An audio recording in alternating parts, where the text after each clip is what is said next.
क्या नीट 2025 के exam pattern में कोई चेंज देखने को मिलेगा? क्या पेपर बहुत ज्यादा डिफिकल्ट आ जाएगा हाई कट ऑफ को देखते हुए, या सिलेबस में कोई चेंज देखने को मिलेगा? तो बेटा मैं बहुत क्लियर कर देना चाहता हूं, नीट 2025 एग्जाम में आपको ऐसा कोई भी चेंज देखने को नहीं मिलेगा।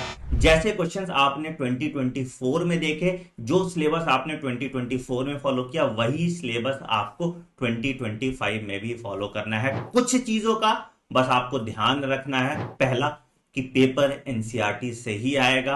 आपको बस एफिशिएंट प्रैक्टिस करके अपना रिवीजन इस तरीके से करना है कि एग्जाम में आपको सारे देखे हुए क्वेश्चन मिले। मैं हर साल अपनी क्लास में टॉप 1000 क्वेश्चन कराता हूं और आप देखोगे 90% एक्यूरेसी के साथ मैं नीट एग्जाम का पेपर प्रिडिक्ट करता हूं, और यही प्रिडिक्शन अब आप भी कर पाएंगे मेरे नीट क्वेश्चन बैंक की मदद से।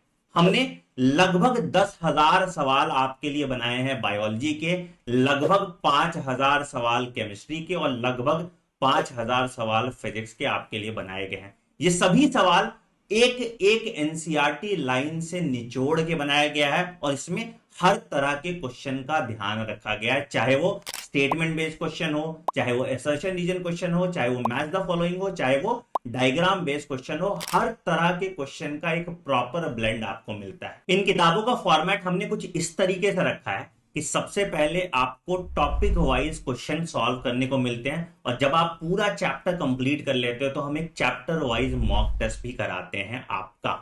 इन सभी क्वेश्चन के डिटेल्ड आंसर की और सॉल्यूशन आपको हमारी किताब में मिल जाती है, और साथ ही साथ आप हमारे फंडा बॉक्स ऐप पे इनका वीडियो सॉल्यूशन और इन ऐप प्रैक्टिस भी कर सकते हैं, अगर आप कहीं ट्रैवल कर रहे हैं और अपनी किताब भूल जाते हैं तो।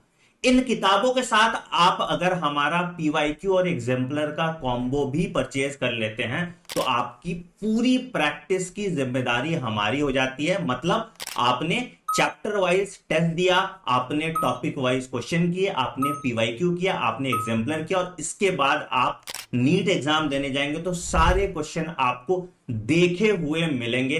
ये एफिशिएंट क्वेश्चन सीरीज हमने आपके लिए बनाई है ताकि आपका टाइम वेस्ट ना हो इररिलेवेंट सवाल करने में, और एग्जैक्टली जहां से पेपर बन सकता है उन सभी टॉपिक को कवर करके एक कैप्सूल के फॉर्म में एक प्रैक्टिस क्वेश्चन सेट आपके लिए बनाया गया है। तो फटाफट नीचे दिए गए लिंक पे क्लिक कीजिए और आज ही इस बुक की मदद से अपनी नीट 2025 की जर्नी में चार चांद लगा दीजिए। All the best. हेलो बच्चों, कैसे हो आप? आई होप आप अपने नीट की तैयारी बहुत अच्छे से कर रहे होंगे। सिलेबस, रिवीजन, एमसीक्यू प्रैक्टिस सब अच्छे से कर रहे होंगे, तीनों सब्जेक्ट्स के, बायोलॉजी, केमिस्ट्री एंड फिजिक्स। आज की क्लास में हम अपने प्लांट फिजियोलॉजी का लास्ट चैप्टर करने वाले हैं, that is plant growth and development. इससे पहले हम फोटोसिंथेसिस और रेस्पिरेशन के पीवाईक्यू और मोस्ट एक्सपेक्टेड क्वेश्चंस भी प्रैक्टिस कर चुके हैं, और आज हम शुरू करेंगे प्लांट ग्रोथ एंड डेवलपमेंट के लास्ट 30 ईयर्स के क्वेश्चंस। ठीक है, स्टार्ट करते हैं अपने टॉपिक के साथ, जो कि है ग्रोथ, जिसमें हमारा क्वेश्चन देखो, the question is the process of growth is maximum during. देखो, अगर मैं ग्रोथ की बात करूं तो हाँ, दो टाइप की ग्रोथ देखने को मिलती है। एक है arithmetic, one is arithmetic growth and another one is geometric growth. ठीक है, अगर एरिथमेटिक ग्रोथ की बात करें तो बच्चे वहां पे तो कांस्टेंट ग्रोथ रेट देखते हैं, कांस्टेंट ग्रोथ रेट। ठीक है, लेकिन अगर मैं ज्योमेट्रिक ग्रोथ की बात करूं, वहां पे कांस्टेंट ग्रोथ रेट नहीं होता। वहां पे हम देखते हैं, अगर इसको ग्राफ की टर्म्स में प्लॉट करें, और अगर हमने लिया ग्रोथ का parameter weight of a plant organ, और हमने एक्स एक्सिस पे लिया है टाइम, तो इस टाइम पे अगर हम प्लॉट करते हैं तो हमें ऐसे टाइप का देखने को मिलता है। इस टाइप के ग्रोथ कर्व में देखो, शुरुआत के इनिशियल फेज में हमारी जो ग्रोथ रेट है वो कम है, मतलब ग्रोथ क्या है, वो स्लो है, और इस फेज को हम कहते हैं लैग फेज। ठीक है, लेकिन विद टाइम हम देखेंगे कि हमारी जो ग्रोथ रेट है वो ड्रेस्टिकली इंक्रीज हो गई है, जिसको हमने कहा लॉग फेज। लॉग फेज कहो या फिर कहो एक्सपोनेंशियल फेज। Exponential phase. लेकिन अगर हम न्यूट्रिएंट्स अनलिमिटेड नहीं दे रहे, उसके बाद क्या होगा, हमारी ग्रोथ क्या हो जाएगी, स्टेशनरी हो जाएगी, जिसको हम कहेंगे स्टेशनरी फेज। स्टेशनरी फेज, क्या ये क्लियर है? और इस टाइम पे हमें जो इक्वेशन मिलती है वो क्या होती है, the equation is W T equals to W naught e की पावर आर टी। ठीक है, और अब देखो क्वेश्चन में पूछा गया process of growth is maximum. अब मैक्सिमम कब होती है, लॉग फेज में होती है या एक्सपोनेंशियल फेज में होती है? मतलब हमारी ग्रोथ रेट क्या है, सबसे ज्यादा है, काफी हाई हो चुका है। हमारा आंसर कौन सा होगा, आंसर ए होगा, लॉग फेज। ठीक है, अगले क्वेश्चन पे चलें। नेक्स्ट क्वेश्चन देखो, typical growth curve in plants. Plants में टिपिकल ग्रोथ कर्व कैसा देखने को मिलता है? अभी बताया था ज्योमेट्रिक ग्रोथ होती है। ज्योमेट्रिक ग्रोथ में कैसा ग्रोथ कर्व मिलता है, सिग्मोइड मिलता है, sigmoid growth curve. Last question में बनाया था, फिर से एक बार देख लो। इस तरीके से हम जब वेट को, जो कि एक पैरामीटर है ग्रोथ का, उसको टाइम के साथ करते हैं तो ऐसा एस शेप्ड या सिग्मोइड ग्रोथ कर्व देखने को मिलता है। मतलब आंसर कौन सा सही होगा, ऑप्शन सी हमारा सही होगा। लेकिन देखो ऑप्शन ए में देखा है कि stair shaped curve. Stair shaped curve बच्चे तब फीचर होता है जब हमारी सीजनल एक्टिविटी देखी जाए, मतलब सीजनल पे हमारी ग्रोथ क्या होती है, डिफरेंट होती है, तो स्टेयर शेप्ड कर्व देखने को मिलता है। यहाँ पे आंसर हमारा सी बिल्कुल सही है। नेक्स्ट क्वेश्चन देखो, जो कि हमारे अगले टॉपिक से है डेवलपमेंट, जिसमें हमें क्वेश्चन देखने को मिलता है formation of intravesicular cambium from fully developed parenchyma cells is an example for। देखो हमारे पास ये देखो, यहाँ पे शुरुआत से बात करते हैं कि अगर हमारे पास प्राइमरी मेरिस्टेम है, मेरिस्टेम है मतलब हमारी मेरिस्टेमेटिक सेल्स है, meristematic cells। Now the process of meristematic cells forming mature cells कहो या मैं कहूँ permanent cells, permanent cells। देखो हमारी मेरिस्टेमेटिक सेल क्या होती है, थिन वॉल्ड होती हैं, हमारा प्लाज्मा कंटेंट ज्यादा होता है, न्यूक्लियस कॉन्स्पिक्यूअस है, लार्ज न्यूक्लियस है। अब मेरिस्टेमेटिक सेल जब हमारा स्पेसिफिक स्ट्रक्चर या स्पेसिफिक फंक्शन लेती है तो वो क्या बनाती है, परमानेंट सेल बनाती है, और इस प्रोसेस को कहते हैं डिफरेंशिएशन। मतलब हमारी प्राइमरी मेरिस्टेम ने डिफरेंशिएट करके परमानेंट सेल बनाई, जैसे कि पैरेन्काइमा, जैसे कि कॉलेनकाइमा, जैसे कि प्राइमरी जाइलम, प्राइमरी फ्लोएम, ये टाइप हमारे परमानेंट सेल्स बनाए। ठीक है, अब अगर हमारी परमानेंट सेल वापिस से मेरिस्टेमेटिक सेल बनाए, मतलब मेरिस्टेमेटिक सेल ने लूज की थी डिवाइडिंग कैपेबिलिटी और बनाया था परमानेंट सेल, और परमानेंट सेल क्या कर रही है कि रिगेन कर रही है द डिवाइडिंग कैपेबिलिटी और अपना जो स्पेसिफिक स्ट्रक्चर और फंक्शन था उसको लूज कर रही है, मतलब जो डिफरेंशिएशन हुआ था उसको हटा रही है। उस प्रोसेस को कहते हैं डी डिफरेंशिएशन, डी डिफरेंशिएशन। अब डी डिफरेंशिएट कर रही है इस, अब ये क्या बनाएगी, सेकेंडरी मेरिस्टेम बनाएगी, सेकेंडरी मेरिस्टेम। ठीक है, और सेकेंडरी मेरिस्टेम के एग्जांपल्स बता। प्राइमरी मेरिस्टेम तो एपिकल मेरिस्टेम और इंटरगैलरी मेरिस्टेम, सेकेंडरी मेरिस्टेम में आती है हमारी इंटरफेसिकुलर कैम्बियम या कॉर्क कैम्बियम। ठीक है, ये क्या बनी है, परमानेंट सेल से, परमानेंट जैसे पैरेन्काइमा, जैसे कॉलेनकाइमा, परमानेंट सेल से हमारी सेकेंडरी मेरिस्टेम बनी है। इस प्रोसेस को क्या कहा, डी डिफरेंशिएशन का। अब अगर ये हमारी सेकेंडरी मेरिस्टेम फिर से डिवाइडिंग कैपेबिलिटी लूज कर देगी, specific structure specific function cells बनाएगी, उसको क्या कहेंगे, रीडिफरेंशिएशन, रीडिफरेंशिएशन। और क्या बनाएंगे यहाँ पे हमारी secondary permanent cells, secondary permanent cells, जिसमें कौन से आएंगे, सेकेंडरी जाइलम, सेकेंडरी फ्लोएम, ठीक है, सेकेंडरी कॉर्टेक्स, ये हमारी सेकेंडरी परमानेंट सेल बनेंगे। तो आपको डिफरेंशिएशन, डी डिफरेंशिएशन और री डिफरेंशिएशन क्लियर हुआ। और अब ये बता दो, इसमें आंसर बता दो, आंसर क्या होगा कि फुली डेवलप परमानेंट सेल है, फुली डेवलप परमानेंट सेल है, वो क्या बना रही है, इंटरफेसिकुलर कैम्बियम बना रही है, जो कि क्या है, सेकेंडरी मेरिस्टेम। तो यहाँ पे हमारी प्रोसेस कौन सी हुई, डी डिफरेंशिएशन हुई। आंसर कौन सा सही होगा, ए ऑप्शन हमारा सही होगा। ठीक है, आगे चले, आगे देखो, अगला क्वेश्चन देखो, in tissue culture experiments leaf mesophyll cells are put in a culture medium to form callus. The phenomena may be called as, देखो पहले तो बताओ कैलस क्या होता है बच्चे, कैलस होते हैं mass of undifferentiated cell, mass of undifferentiated sales.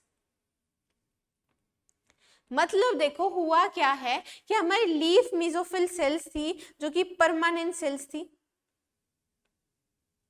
ठीक है, हमारी परमानेंट सेल्स, ये कौन सा केस है जिसमें परमानेंट सेल्स क्या कर रही हैं, एक प्रोसेस कर रही है जिससे क्या है, हमारे अनडिफरेंशिएटेड सेल्स बनी है, मतलब कोई स्पेसिफिक स्ट्रक्चर फंक्शन नहीं है। ठीक है, अनडिफरेंशिएटेड सेल्स बना रही है, और इस प्रोसेस को मैंने लास्ट क्वेश्चन में ही बताया था, क्या रहता है, dedifferentiation. The process is called as dedifferentiation. Answer would be option C, option C हमारा सही हो गया। आगे चले, आगे देखो, अगर देखो डेवलपमेंट क्या होता है, डेवलपमेंट की बात करें तो development is growth plus differentiation. और सेनिसेंस की बात करें तो जो लास्ट फेज है डेवलपमेंट का, जिसमें लीफ क्या है, डेथ के नियर पहुंच जाती है, उसको क्या कहते हैं, सेनिसेंस कहते हैं। और डिफरेंशिएशन तो मैं ऑलरेडी बता चुकी हूं, तो ये तीन ऑप्शन हमारे नहीं है, ऑप्शन सी हमारा सही है। अब आगे चलो, plant follow different pathway in response to environment or phase of life to form different kind of structure, the ability is called। देखो हमने डेवलपमेंट के कुछ हमने देखा, हमने डेवलपमेंट देखी कि डेवलपमेंट में क्या हो रहा है कि हमारे सारे इवेंट्स, जब तक हमारा प्लांट क्या है, सीड जर्मिनेशन से लेके डेथ तक नहीं पहुंच जाता, सीड जर्मिनेशन से, from seed germination to death, इस पूरे प्रोसेस में जो हमारे इवेंट्स हैं उनको क्या कहते हैं, डेवलपमेंट कहते हैं। ठीक है, और अगर मैं डेवलपमेंट में बात करूं, they do not form single pathway, हमारा सेम पाथवे नहीं होता है, डिफरेंट पाथवे हो सकते हैं, मतलब हमारा एनवायरनमेंट भी उसको इफेक्ट कर सकता है डेवलपमेंट को, और हमारे फेज ऑफ लाइफ भी डेवलप हमारे अलग हो सकती है। तो अगर मैं कहूँ फेज ऑफ लाइफ में, तो फेज ऑफ लाइफ में एग्जाम्पल देखो ऑफ लाइफ, एग्जाम्पल में अगर मैं आपको कहूँ कि हमारी लीफ अगर इस शेप की है जब वो जुवेनाइल फेज में है, और अडल्ट फेज में लीफ की जो शेप है वो चेंज हो चुकी है, तो ये कंडीशन कौन सी हुई, हेट्रोफिली हुई। मतलब हेट्रोफिली क्यों, ये दो काइंड ऑफ लीफ हम देख रहे हैं, और हेट्रोफिली और इस चेंज को, इस ability to follow different pathway, इसको हम कहते हैं plasticity, plasticity of a plant. और अगर हम लीफ की बात करें तो हेट्रोफिली, फेज ऑफ लाइफ की बात करें तो इसमें हम एग्जांपल देखते हैं कॉटन, कोरिएंडर, लार्कस्पर। ठीक है, तो यहाँ पे आंसर हमारा डी ऑप्शन बिल्कुल सही है। ठीक है, बिल्कुल एनसीईआरटी बेस्ड क्वेश्चन था। अगला क्वेश्चन देखेंगे, senescence as an active development cellular process in the growth and functioning of flowering plant is indicated by। देखो मैंने आपको बताया सेनिसेंस होता क्या है, सेनिसेंस का मतलब है जब वो अपनी नियर डेथ फेज में पहुंचने लगा है, कि हमारी कोई अगर सेल की मैं बात करूं या कोई प्लांट ऑर्गन की मैं बात करती हूं, तो अगर हम कह रहे हैं कि हमारा प्लांट ऑर्गन सेनिसेंस में पहुंच रहा है, मतलब वो नियर टू डेथ जा रहा है, नियर टू डेथ मतलब मैच्योर हो चुका है, नियर टू डेथ जा रहा है। अब उसमें बताओ ये कब इंडिकेट हो सकता है, that will be indicated by leaf abscission, जब हमारी लीफ फुली ग्रो कर चुकी है, फोटोसिंथेसिस हो चुकी है, एक टाइम के बाद क्या है, लीफ क्या करेगी, फॉल हो जाएगी, लीफ टूट के गिर जाएगी, that will be fall of leaf. तो लीफ क्या शो करेगी, लीफ एब्सिशन शो करेगी, जो कि एक साइन होगा सेनिसेंस का, उसके बाद तो लीफ हमारी डेथ हो जाएगी। ठीक है, यहाँ ऑप्शन कौन सा सही हो गया, डी ऑप्शन हमारा सही हो गया। आगे चलेंगे प्लांट ग्रोथ एंड डेवलपमेंट से, और प्लांट ग्रोथ एंड डेवलपमेंट में हम पहला क्वेश्चन देखेंगे जो कि है auxin is used by gardeners to prepare weed free lawn. देखो हमारा ऑक्सिन क्या है, हम ऑक्सिन को एज अ वीडीसाइड यूज करते हैं। वीडीसाइड क्या करते हैं, किल प्लांट्स, जो हमारी वीड्स हैं उनको किल कर देंगे या inhibit the growth of plant, inhibit the growth of plant. ठीक है, but no damage is cause to grass as auxin. लेकिन लिखा है कि हमारी वीडीसाइड तो यूज करते हैं, लेकिन उसकी वजह से हमारी जो ग्रास है उस पर कोई भी इफेक्ट देखने को नहीं मिलता। और वो क्यों नहीं होता, because auxin act as weedicide for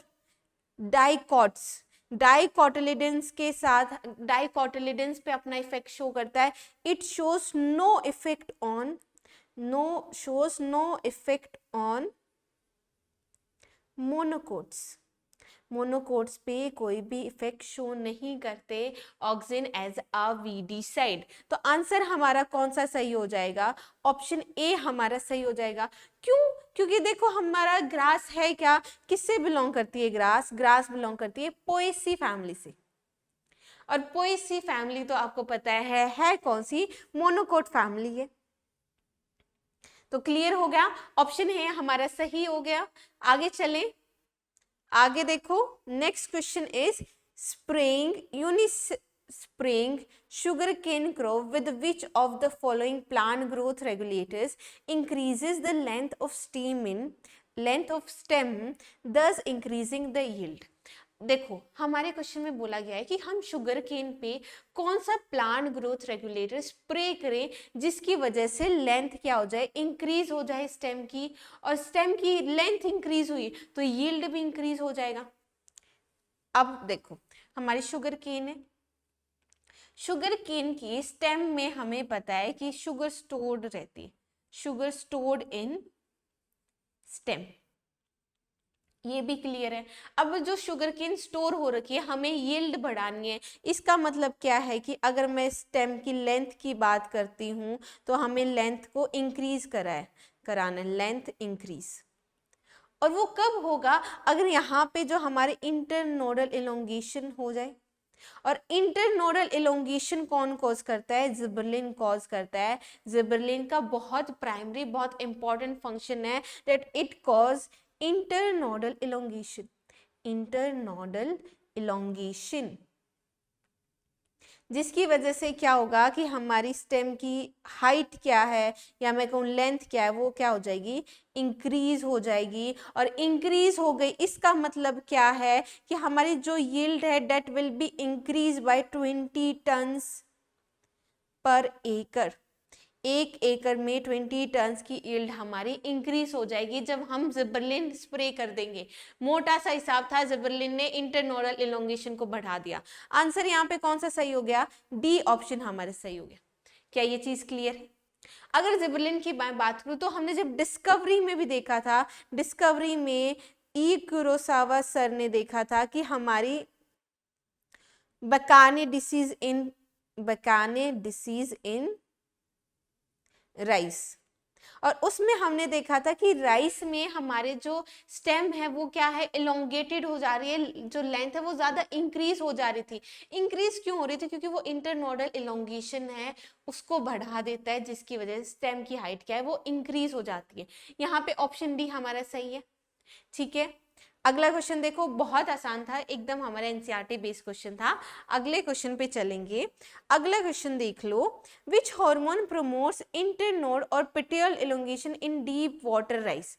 देखो इंटरनोड इलोंगेशन ठीक है, लेकिन यहाँ पे स्पेसिफिक एग्जाम्पल दे दिया है कि डीप वाटर राइस में जो पेटियोल इलोंगेशन है या इंटरनोड इलोंगेशन है वो कौन कराता है, एंड दैट इज इथाइलिन।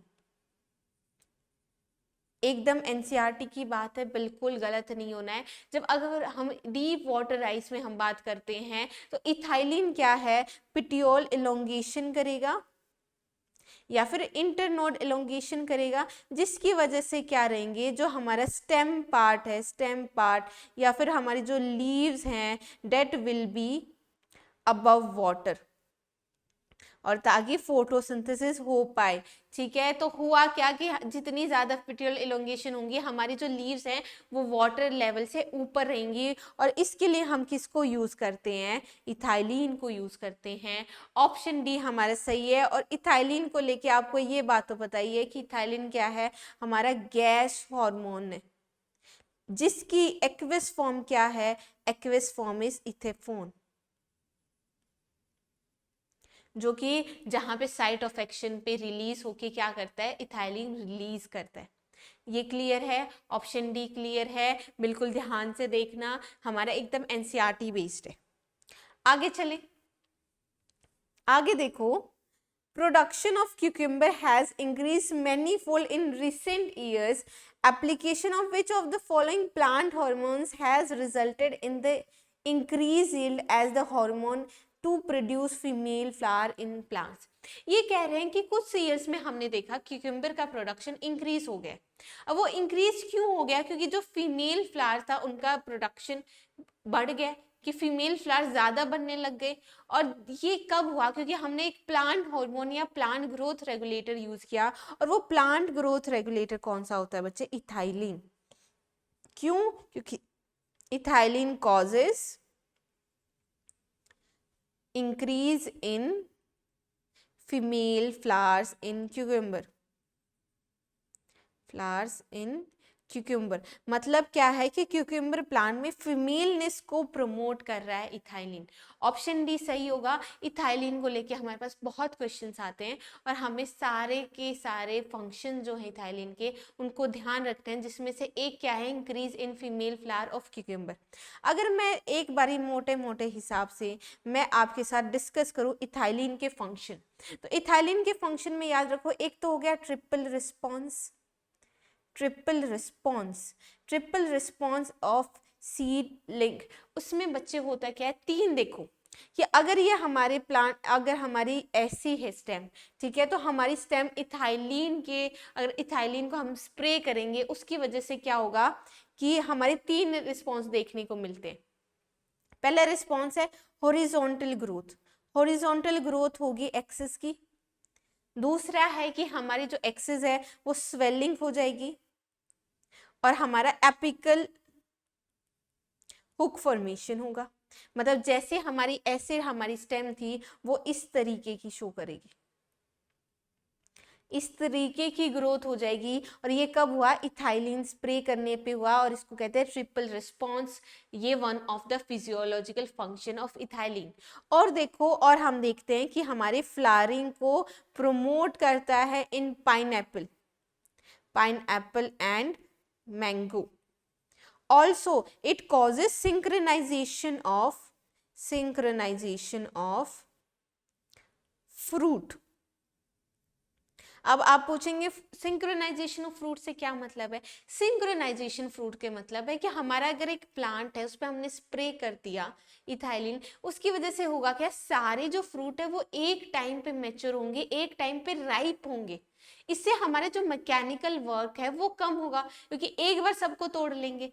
इसलिए इसी को कहते हैं सिंक्रोनाइजेशन ऑफ फ्रूट, कि हमारे फ्रूट सेम टाइम पे, ऑलमोस्ट अप्रोक्स सेम टाइम पे मैच्योर हो, राइपन हो। इसको कहते हैं सिंक्रोनाइजेशन ऑफ फ्रूट, जो कि हमारे इथाइलिन का फंक्शन है। और अगर मैं इथाइलिन के फंक्शन की मैं बात करती हूँ, it involves deep rice water. अगर राइस वाटर में हमने स्प्रे किया जिसकी वजह से इंटरनोडल एलोंगेशन हो गई, वो भी एक इंपॉर्टेंट फंक्शन है, ताकि हमारे जो लीव्स हैं वो वाटर लेवल के ऊपर रहें। और फ्रूट से ही ध्यान दो कि एक बहुत बहुत इंपॉर्टेंट फंक्शन है, एकदम स्टार बना के लिख लेना, और इसमें ध्यान देखना, it causes ripening of fruit, ripening of fruit कौन से फ्रूट में? क्लाइमेट्रिक फ्रूट्स में। जो हमारे क्लाइमेट्रिक फ्रूट्स हैं उसमें इथाइलिन क्या कॉज करता है? रेस्पिरेशन रेट को बढ़ा देता है, और रेस्पिरेशन रेट बढ़ जाएगा उसकी वजह से क्या हो गया, हमारा जो फ्रूट है उसका टिश्यू सॉफ्टन होना शुरू हो जाएगा, कलर चेंज होगा, और अल्टीमेटली होगा क्या? राइपनिंग कॉज हो जाएगी। जो कि डिस्कवरी के टाइम पे पढ़ा था कि ऑरेंजेस को गैस प्रोड्यूस कर रहे थे जो कि हमारे जो अनराइपन बनाना है उसको राइपन कर दे रहा था। इसी को तो कहते हैं राइपनिंग ऑफ फ्रूट। और बहुत बहुत बहुत इंपॉर्टेंट एग्जाम्पल है इथाइलिन का, बहुत ध्यान से याद रखेंगे, ठीक है। और एक और चीज कि हमारे फीमेलनेस को बढ़ा रहा है, फ्लावरिंग को इंक्रीज कर रहा है, ये सब तो हमारे ग्रोथ प्रोमोटिंग एक्टिविटीज होगी। दो हमारी ग्रोथ इनहिबिटिंग एक्टिविटीज भी हैं, एक है सेनिसेंस और एक क्या है? एब्सिशन। ये हमारी वो एक्टिविटीज हैं जो कि ग्रोथ इनहिबिटिंग एक्टिविटीज है, जो इथाइलिन कॉज करता है। Ethylene causes senescence and abscission in plants. क्या ये याद रहेगा? और इसके बाद एक ध्यान से देखना, breaking of dormancy. Breaking of dormancy in peanut, मतलब सीड में हम अब ब्रेकिंग ऑफ डोरमेंसी की बात करें, and sprouting of potato tuber. अब इसमें देखो ध्यान की बात क्या है कि अगर मैं बात करूं कि सीड जर्मिनेशन में या ओवरकम डोरमेंसी में, तो जिबरलिक एसिड का फंक्शन पढ़ते हैं कि वो एंटागोनिस्टिकली एक्ट कर रहा है एब्सिसिक के साथ। लेकिन अगर आपके पास स्पेसिफिकली आ रहा है पीनट का या पोटैटो ट्यूबर का, उसमें कौन आएगा? इथाइलिन आएगा। और ये सारे फंक्शन है हमारे इथाइलिन के। ट्रिपल रिस्पॉन्स है, फ्लावरिंग इन पाइनएप्पल मैंगो है, सिंक्रोनाइजेशन ऑफ फ्रूट है, राइपनिंग ऑफ फ्रूट है, increase in female flowers in cucumber, senescence, abscission, breaking of dormancy, deep rice water में इंटरनोडल एलोंगेशन, और root hair and root formation. इन सब में कौन आ रहा है? इथाइलिन आ रहा है। बहुत ध्यान से इसके सारे फंक्शंस याद कर लेंगे, बहुत क्वेश्चंस आते हैं। और इसमें तो आपको पता चल गया होगा हमारा आंसर। अगले क्वेश्चन की तरफ मूव करेंगे, जिसमें हमारा क्वेश्चन है the gaseous plant growth regulator. देखो मैंने कहा था ना, फिर से आ गया हमारा गैसियस प्लांट ग्रोथ रेगुलेटर, जो कि क्या है? इथाइलिन है। इथाइलिन, ठीक है। और इथाइलिन को हम क्यों यूज करते हैं? Kill dicot weeds in the field. गलत है, क्योंकि ये तो हमारे ऑक्सिन का फंक्शन है। ऑक्सिन में हमारा 2,4-D वीडीसाइड की तरीके से यूज किया जाता है, तो ये तो गलत हो गया। Speed up malting process, speed up malting process को स्पीड अप करने में जिबरलिक एसिड फंक्शन करता है, जिबरलिक एसिड 3। ये भी गलत हो गया। Promote root growth and root hair formation to increase absorption of surface. देखो यही हमारा फंक्शन, लास्ट में मैंने बताया था ना, रूट ग्रोथ को प्रमोट करना या रूट हेयर फॉर्मेशन को प्रमोट करना ताकि एब्जॉर्प्शन हो सके। ये किसका फंक्शन है? हमारे इथाइलिन का फंक्शन है। यही हमारा ऑप्शन सही हो गया। अभी मैंने आपको बताया था ऑप्शन सी हमारे यहाँ पे सही हो चुका है। और लेकिन फोर्थ ऑप्शन देख लो, फोर्थ में कह रहा है ओवरकम एपिकल डोमिनेंस। देखो एपिकल डोमिनेंस कॉज कौन करता है? That causes by auxin. लेकिन उसको ओवरकम कौन करेगा? That will be cytokinin. Cytokinin, clear है? इसमें साइटोकाइनिन और ऑक्सिन ऑपोजिट इफेक्ट शो करते हैं, इसलिए इसको कहते हैं एंटागोनिस्टिक। कि हमारे ऑक्सिन और साइटोकाइनिन क्या है? एंटागोनिस्टिकली एक्ट कर रहे हैं फॉर एपिकल डोमिनेंस। हमारा ऑक्सिन एपिकल डोमिनेंस को बढ़ा रहा है और साइटोकाइनिन उससे ओवरकम कर रहे हैं। क्लियर है? यहाँ पे ऑप्शन सी सही हो गया। आगे चलें।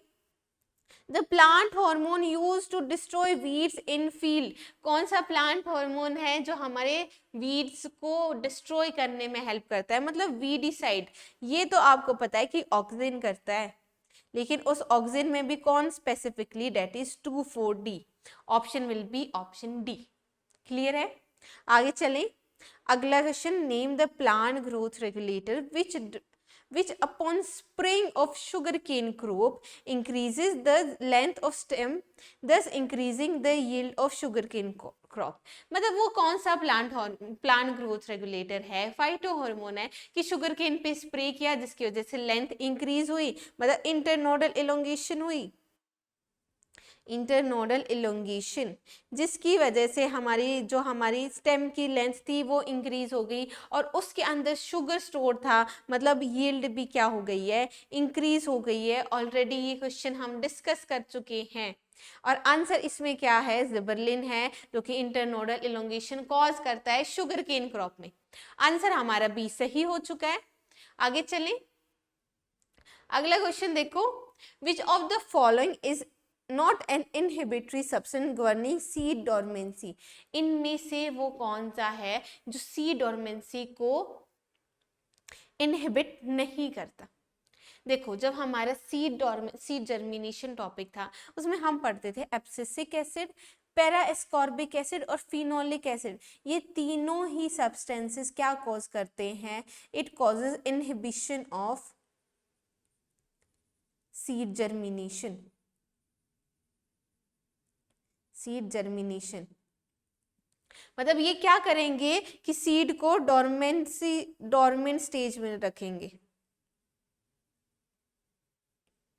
ठीक है। लेकिन जिबरलिक एसिड कौन सा है, जिबरलिक एसिड वो फाइटोहार्मोन है जो कि एंटागोनिस्टिकली एक्ट करता है एब्सिसिक एसिड के साथ। क्यों? क्योंकि gibberellic acid causes seed germination, seed germination को प्रमोट कर रहा है। तो यहाँ पे आंसर कौन सा सही होगा, ऑप्शन ए सही होगा, क्योंकि क्या है, नॉट एन इनहिबिटरी सब्सटेंस, तो option A is correct. The next question we have is, it takes very long time for pineapple plants to produce flowers. Which combination of hormones can be applied to artificially induce flowering in plants throughout the year to increase yield? मतलब हमें क्या है, हमें बस इतना काम करना है कि हमें फ्लावरिंग इंड्यूस करनी है पाइनएप्पल में, ठीक है, बहुत आसान काम है। अगर इसमें मैं बात करूं तो हम इंड्यूस कैसे कर सकते हैं, अगर हम उसमें ऑक्सिन और इथाइलिन स्प्रे करते हैं तो क्या होगा, it will lead to induce. तो हमें करना क्या है बच्चे, हमें ऑक्सिन और इथाइलिन को अगर हम स्प्रे कर देते हैं तो it will induce flowering in pineapple, क्योंकि हम दोनों में ही पढ़ चुके हैं जो फिजियोलॉजिकल फंक्शन है। अगर मैं ऑक्सिन की बात करूं तो हम पढ़ते हैं it promotes flowering in pineapple, और अगर मैं बात करूं इथाइलिन के फंक्शन में तो उसमें कहते हैं it initiates flowering in pineapple. तो हम दोनों को ही अगर स्प्रे करेंगे that will lead to induction of flowering in pineapple. हमारी एनसीईआरटी की लाइन है, हमारा ऑप्शन कौन सा सही हो जाएगा, ऑप्शन बी हमारा सही हो जाएगा।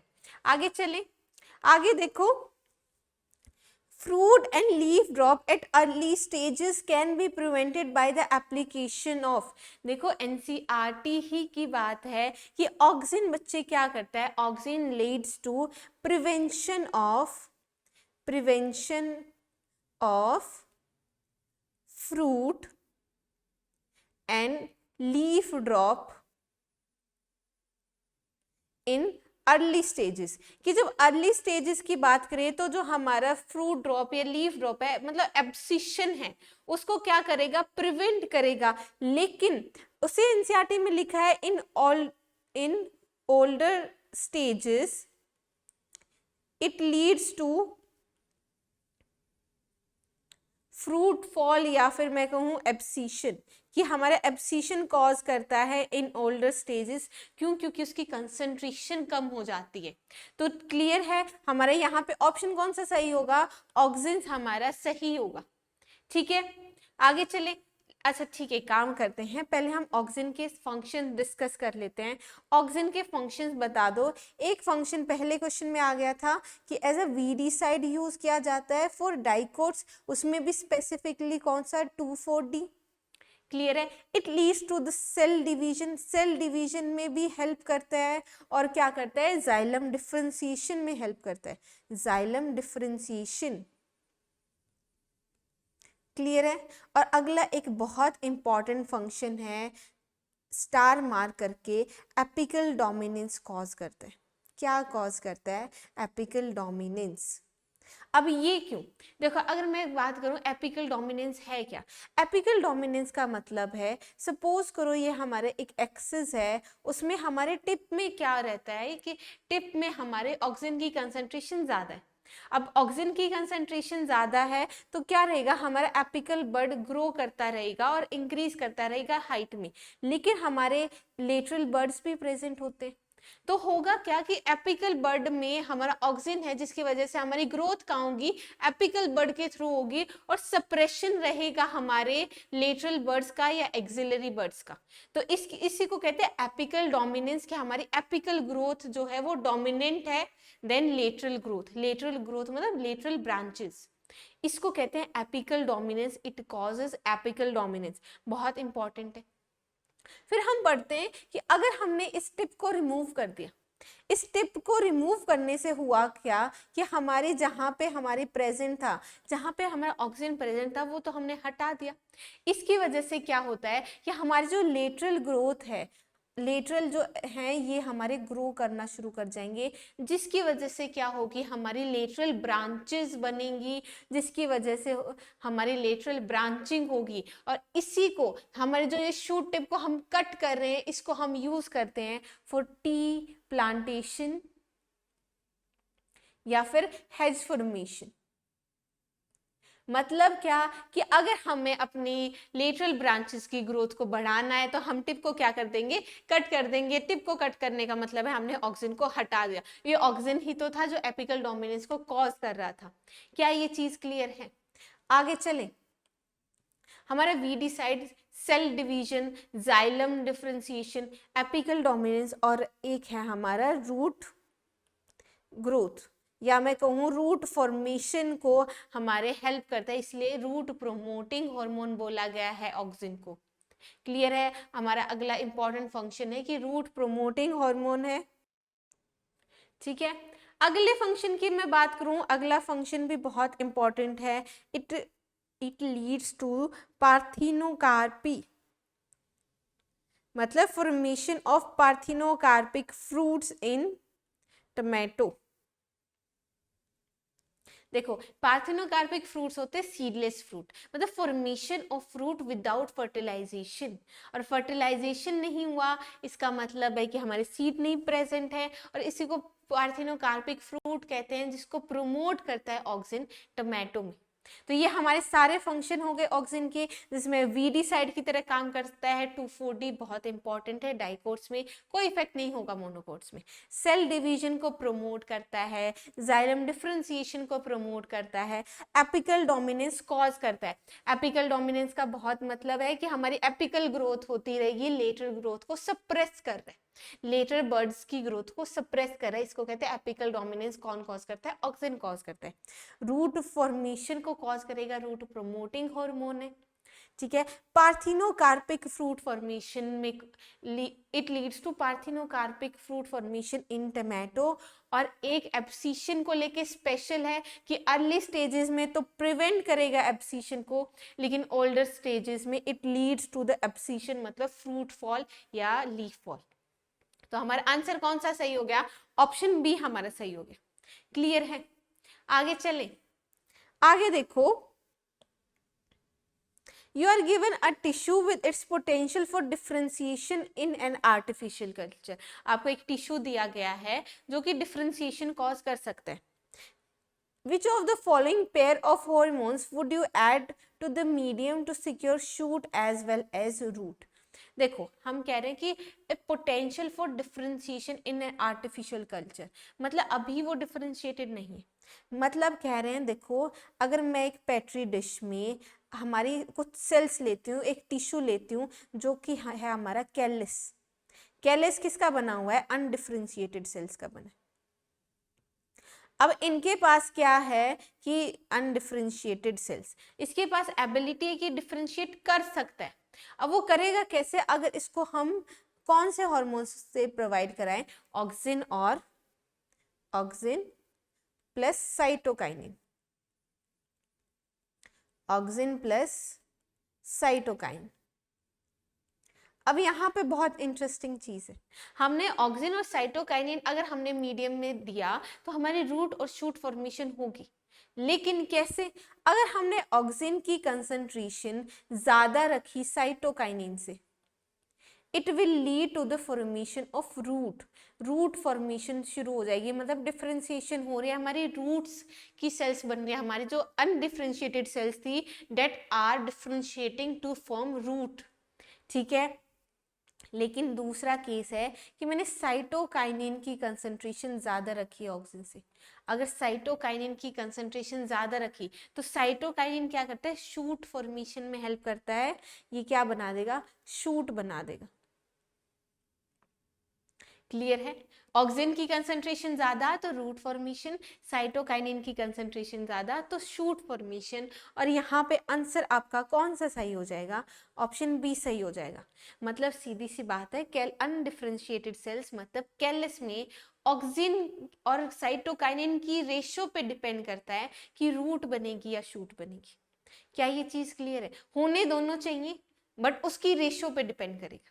ऑप्शन बी हमारा सही है कि दोनों की प्रेजेंस जरूरी है डिफरेंशिएशन के लिए।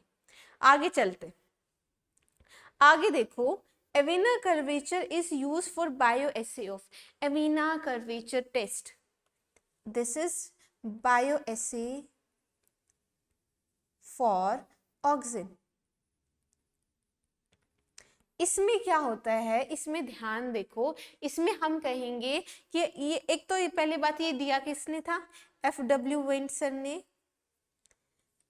और उन्होंने एक्सपेरिमेंट में क्या किया? बहुत अच्छी सी चीज से देखो, ये हमारी शूट टिप है, ठीक है, इसको इस तरीके से बना लेते हैं, ये हमारी शूट टिप है। क्लियर है? अब शूट टिप पे, हमारी टिप पे प्रेजेंट होता है ऑक्सिन, ये आपको पता है। इन्होंने क्या किया? इसको कट कर दिया और कट करके इसको प्लेस कर दिया अगार पे, हमारी कोलियोप्टाइल टिप को अगार पे प्लेस कर दिया। ठीक है, और इसकी वजह से क्या हुआ कि जो हमारा ऑक्सिन टिप में प्रेजेंट था वो डिफ्यूज हो गया किसमें? हमारे अगार, अब अगार ब्लॉक पे, सपोज मैं पिंक से शो करती हूँ तो हमारे अगार ब्लॉक पे ये यहाँ पे चला गया। अब अगर हम क्या करें कि ये जो कटा हुआ पार्ट है, ठीक है, इस पे अगर हम ये अगार ब्लॉक प्लेस करें, कैसे? अनसिमेट्रिकली, मतलब एक तरफ हमने प्लेस कर दिया। ठीक है, अब यहाँ पे क्या प्रेजेंट है? हमारे ऑक्सिन की कंसंट्रेशन प्रेजेंट है। अब ध्यान दो, इन्होंने लाइट नहीं दी, इन्होंने कोई यूनिलेटरल लाइट नहीं दी, इन्होंने बस अगार ब्लॉक को अनडिफरेंशिएटली प्लेस कर दिया, मतलब एक तरफ प्लेस कर दिया। ठीक है, जिसकी वजह से क्या हुआ? अब ऑक्सिन का काम तो है कि वो इलोंगेशन कॉज करेगा, सेल्स में इलोंगेशन होगी, इलोंगेशन की वजह से ये जो है हमारे यहाँ के इस पार्ट में इलोंगेशन कॉज करेगा, जिसकी वजह से डिफरेंशियल ग्रोथ होगी। अगर ये पार्ट ज्यादा इलोंगेशन शो करेगा, यहाँ पे ग्रोथ ज्यादा होगी, तो हमारा क्या फॉर्म होगा? कर्वेचर फॉर्म होगा। मतलब इसी को उन्होंने क्या कहा? Avena curvature test, Avena curvature test, FW Wentson ने किया था एविना कर्वेचर टेस्ट। और जितनी ज्यादा ऑक्सिन की कंसंट्रेशन है उतना ही ज्यादा ग्रोथ होगी, उतना ही ज्यादा कर्वेचर होगा। तो हम कर्वेचर को मेजर कर सकते हैं और हम अपने ऑक्सिन की कंसंट्रेशन को डिटरमाइन कर सकते हैं। क्वांटिटेटिव डिटर्मिनेशन हो गया, क्वांटिटेटिव डिटर्मिनेशन। क्लियर है? दिस इज एमिना कर्वेचर टेस्ट जो FW वेंटसन ने ओट के कोलिप्टाइल्स पे किया था। आंसर यहाँ पे कौन सा सही हो गया है? IA सही हो गया, जो कि क्या है? ऑक्सिन है। क्या ये एक्सपेरिमेंट क्लियर है? फिर से बताऊं, अगर हमने कोलिप्टाइल टिप ली तो उन्होंने देखा टिप पे तो हमारा ऑक्सिन प्रेजेंट होता है, इन्होंने टिप को ही कट कर दिया। अब ये जो टिप कट किया, इन्होंने प्लेस किया अगार ब्लॉक पे, जो कि हमारा डिफ्यूज होके कहाँ पे आ गया? अगार ब्लॉक पे आ गया। अगार ब्लॉक पे को हमने प्लेस कर दिया जो कटे हुई टिप थी। वहां पे प्लेस करते हैं तो ये क्या होंगे, इलोंगेट करेंगे ये वाले सेल्स, जिसकी वजह से हमारे ये वाला पार्ट ज्यादा ग्रोथ शो कर रहा है, तो कर्वेचर कॉज कर रहा है। इसी को एवेना कर्वेचर टेस्ट कहा था ऑक्सिन के लिए। ऑप्शन ए हमारा सही है। आगे चलेंगे, आगे देखो, which causes a green plant expose to the light on only one side, मतलब कि एक साइड क्या दे रहे हैं कि हमारी एक साइड हम लाइट प्रोवाइड करें, कि ये समझो हमारी टिप है, हमारा प्लांट है, उसको यूनिलेटरल लाइट दे रहे हैं, only one side, to bend towards the source of light at its growth, कि जैसे ये ग्रो करेगा ये क्या करता है कि it bends toward the source of light, मतलब कर्वेचर कॉज करता है। अब ये पूछ रहे हैं ये होगा क्यों, होता क्यों है, क्योंकि सपोज ये पिंक से मैंने डिनोट किया ऑक्सीजन, अब ऑक्सीजन हमारी टिप पे प्रेजेंट होता है, अब जैसे लाइट आई वो क्या करेगा, डिफ्यूज करेगा हमारे ऑपोजिट साइड, सब एपिकल पार्ट में चला जाएगा, सब एपिकल पार्ट में डिफ्यूज कर जाता है, मतलब ये कहाँ पे प्रेजेंट है, इस पार्ट में ये प्रेजेंट है, तो इसकी वजह से हमारी यहाँ पे ये प्रेजेंट होगा।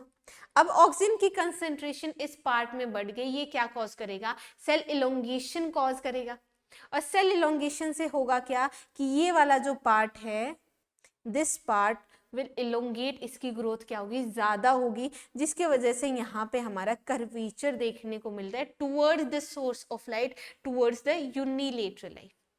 क्लियर है। अब अपने ऑप्शंस की तरफ चलते हैं। ऑप्शन में देखो, light stimulates plant cells on the lighter side to grow fast, क्या ये सही है, ये कह रहा है कि जहां की तरफ लाइट है वहां का पार्ट ज्यादा ग्रो करता है, ये तो उल्टा कह रहा है, गलत, क्योंकि जहां की तरफ लाइट है उससे ऑपोजिट पार्ट, मतलब ये वाला पार्ट ज्यादा ग्रोथ शो कर रहा है ना, ये तो गलत हो गया। Oxygen accumulates on the shaded side, ये हमारी शेडेड साइड है, यहाँ पे ऑक्सीजन एक्यूमुलेट हो जाता है, stimulating greater cell elongation there, यही तो मैंने बताया था कि शेडेड पार्ट में हमारा ऑक्सीजन जाके एक्यूमुलेट हो जाएगा, जिसकी वजह से सेल इलोंगेशन ज्यादा होगी, जिसकी वजह से हमारा ग्रोथ होगी, जिसकी वजह से हमारा कर्वेचर बनेगा, मतलब ऑप्शन बी हमारा सही हो गया है। फिर भी आगे देखो, green plants need light to perform photosynthesis, photosynthesis से कोई लेना देना नहीं है इसमें, green plants seek light to because they are phototropic है, लेकिन हो क्यों रही है हमारी कर्वेचर, ये इसको एक्सप्लेन नहीं कर रहा है। हमारा आंसर कौन सा सही है, ऑप्शन बी हमारा सही है, कि मेन रीजन क्या है, ऑक्सीजन है। आगे चलें, आगे देखो, F.W. Wenson noted if coleoptile tips were removed and placed on agar, मतलब अगार में हमारा क्या हो जाएगा, डिफ्यूज कर जाएगा, the agar would produce a bending when placed on one side of freshly cut coleoptile stump, कि अगर हमने अगार को फ्रेशली कट स्टम्प पे ऐसे एक साइड पे हमने प्लेस कर दिया, तो इसकी वजह से क्या होगा, हमारा कर्वेचर देखने को मिलता है। ठीक है, इस टेस्ट को क्या कहा था, इस एक्सपेरिमेंट के लिए हमने कहा था एवेना कर्वेचर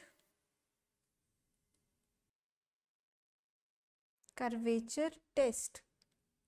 हमारा हमारा एवेना कर्वेचर टेस्ट इसी को कहा था। इसकी वजह से होगा क्या कि देयर विल बी बेंडिंग, हमारी ऐसे बेंडिंग शो होती है इस तरीके से।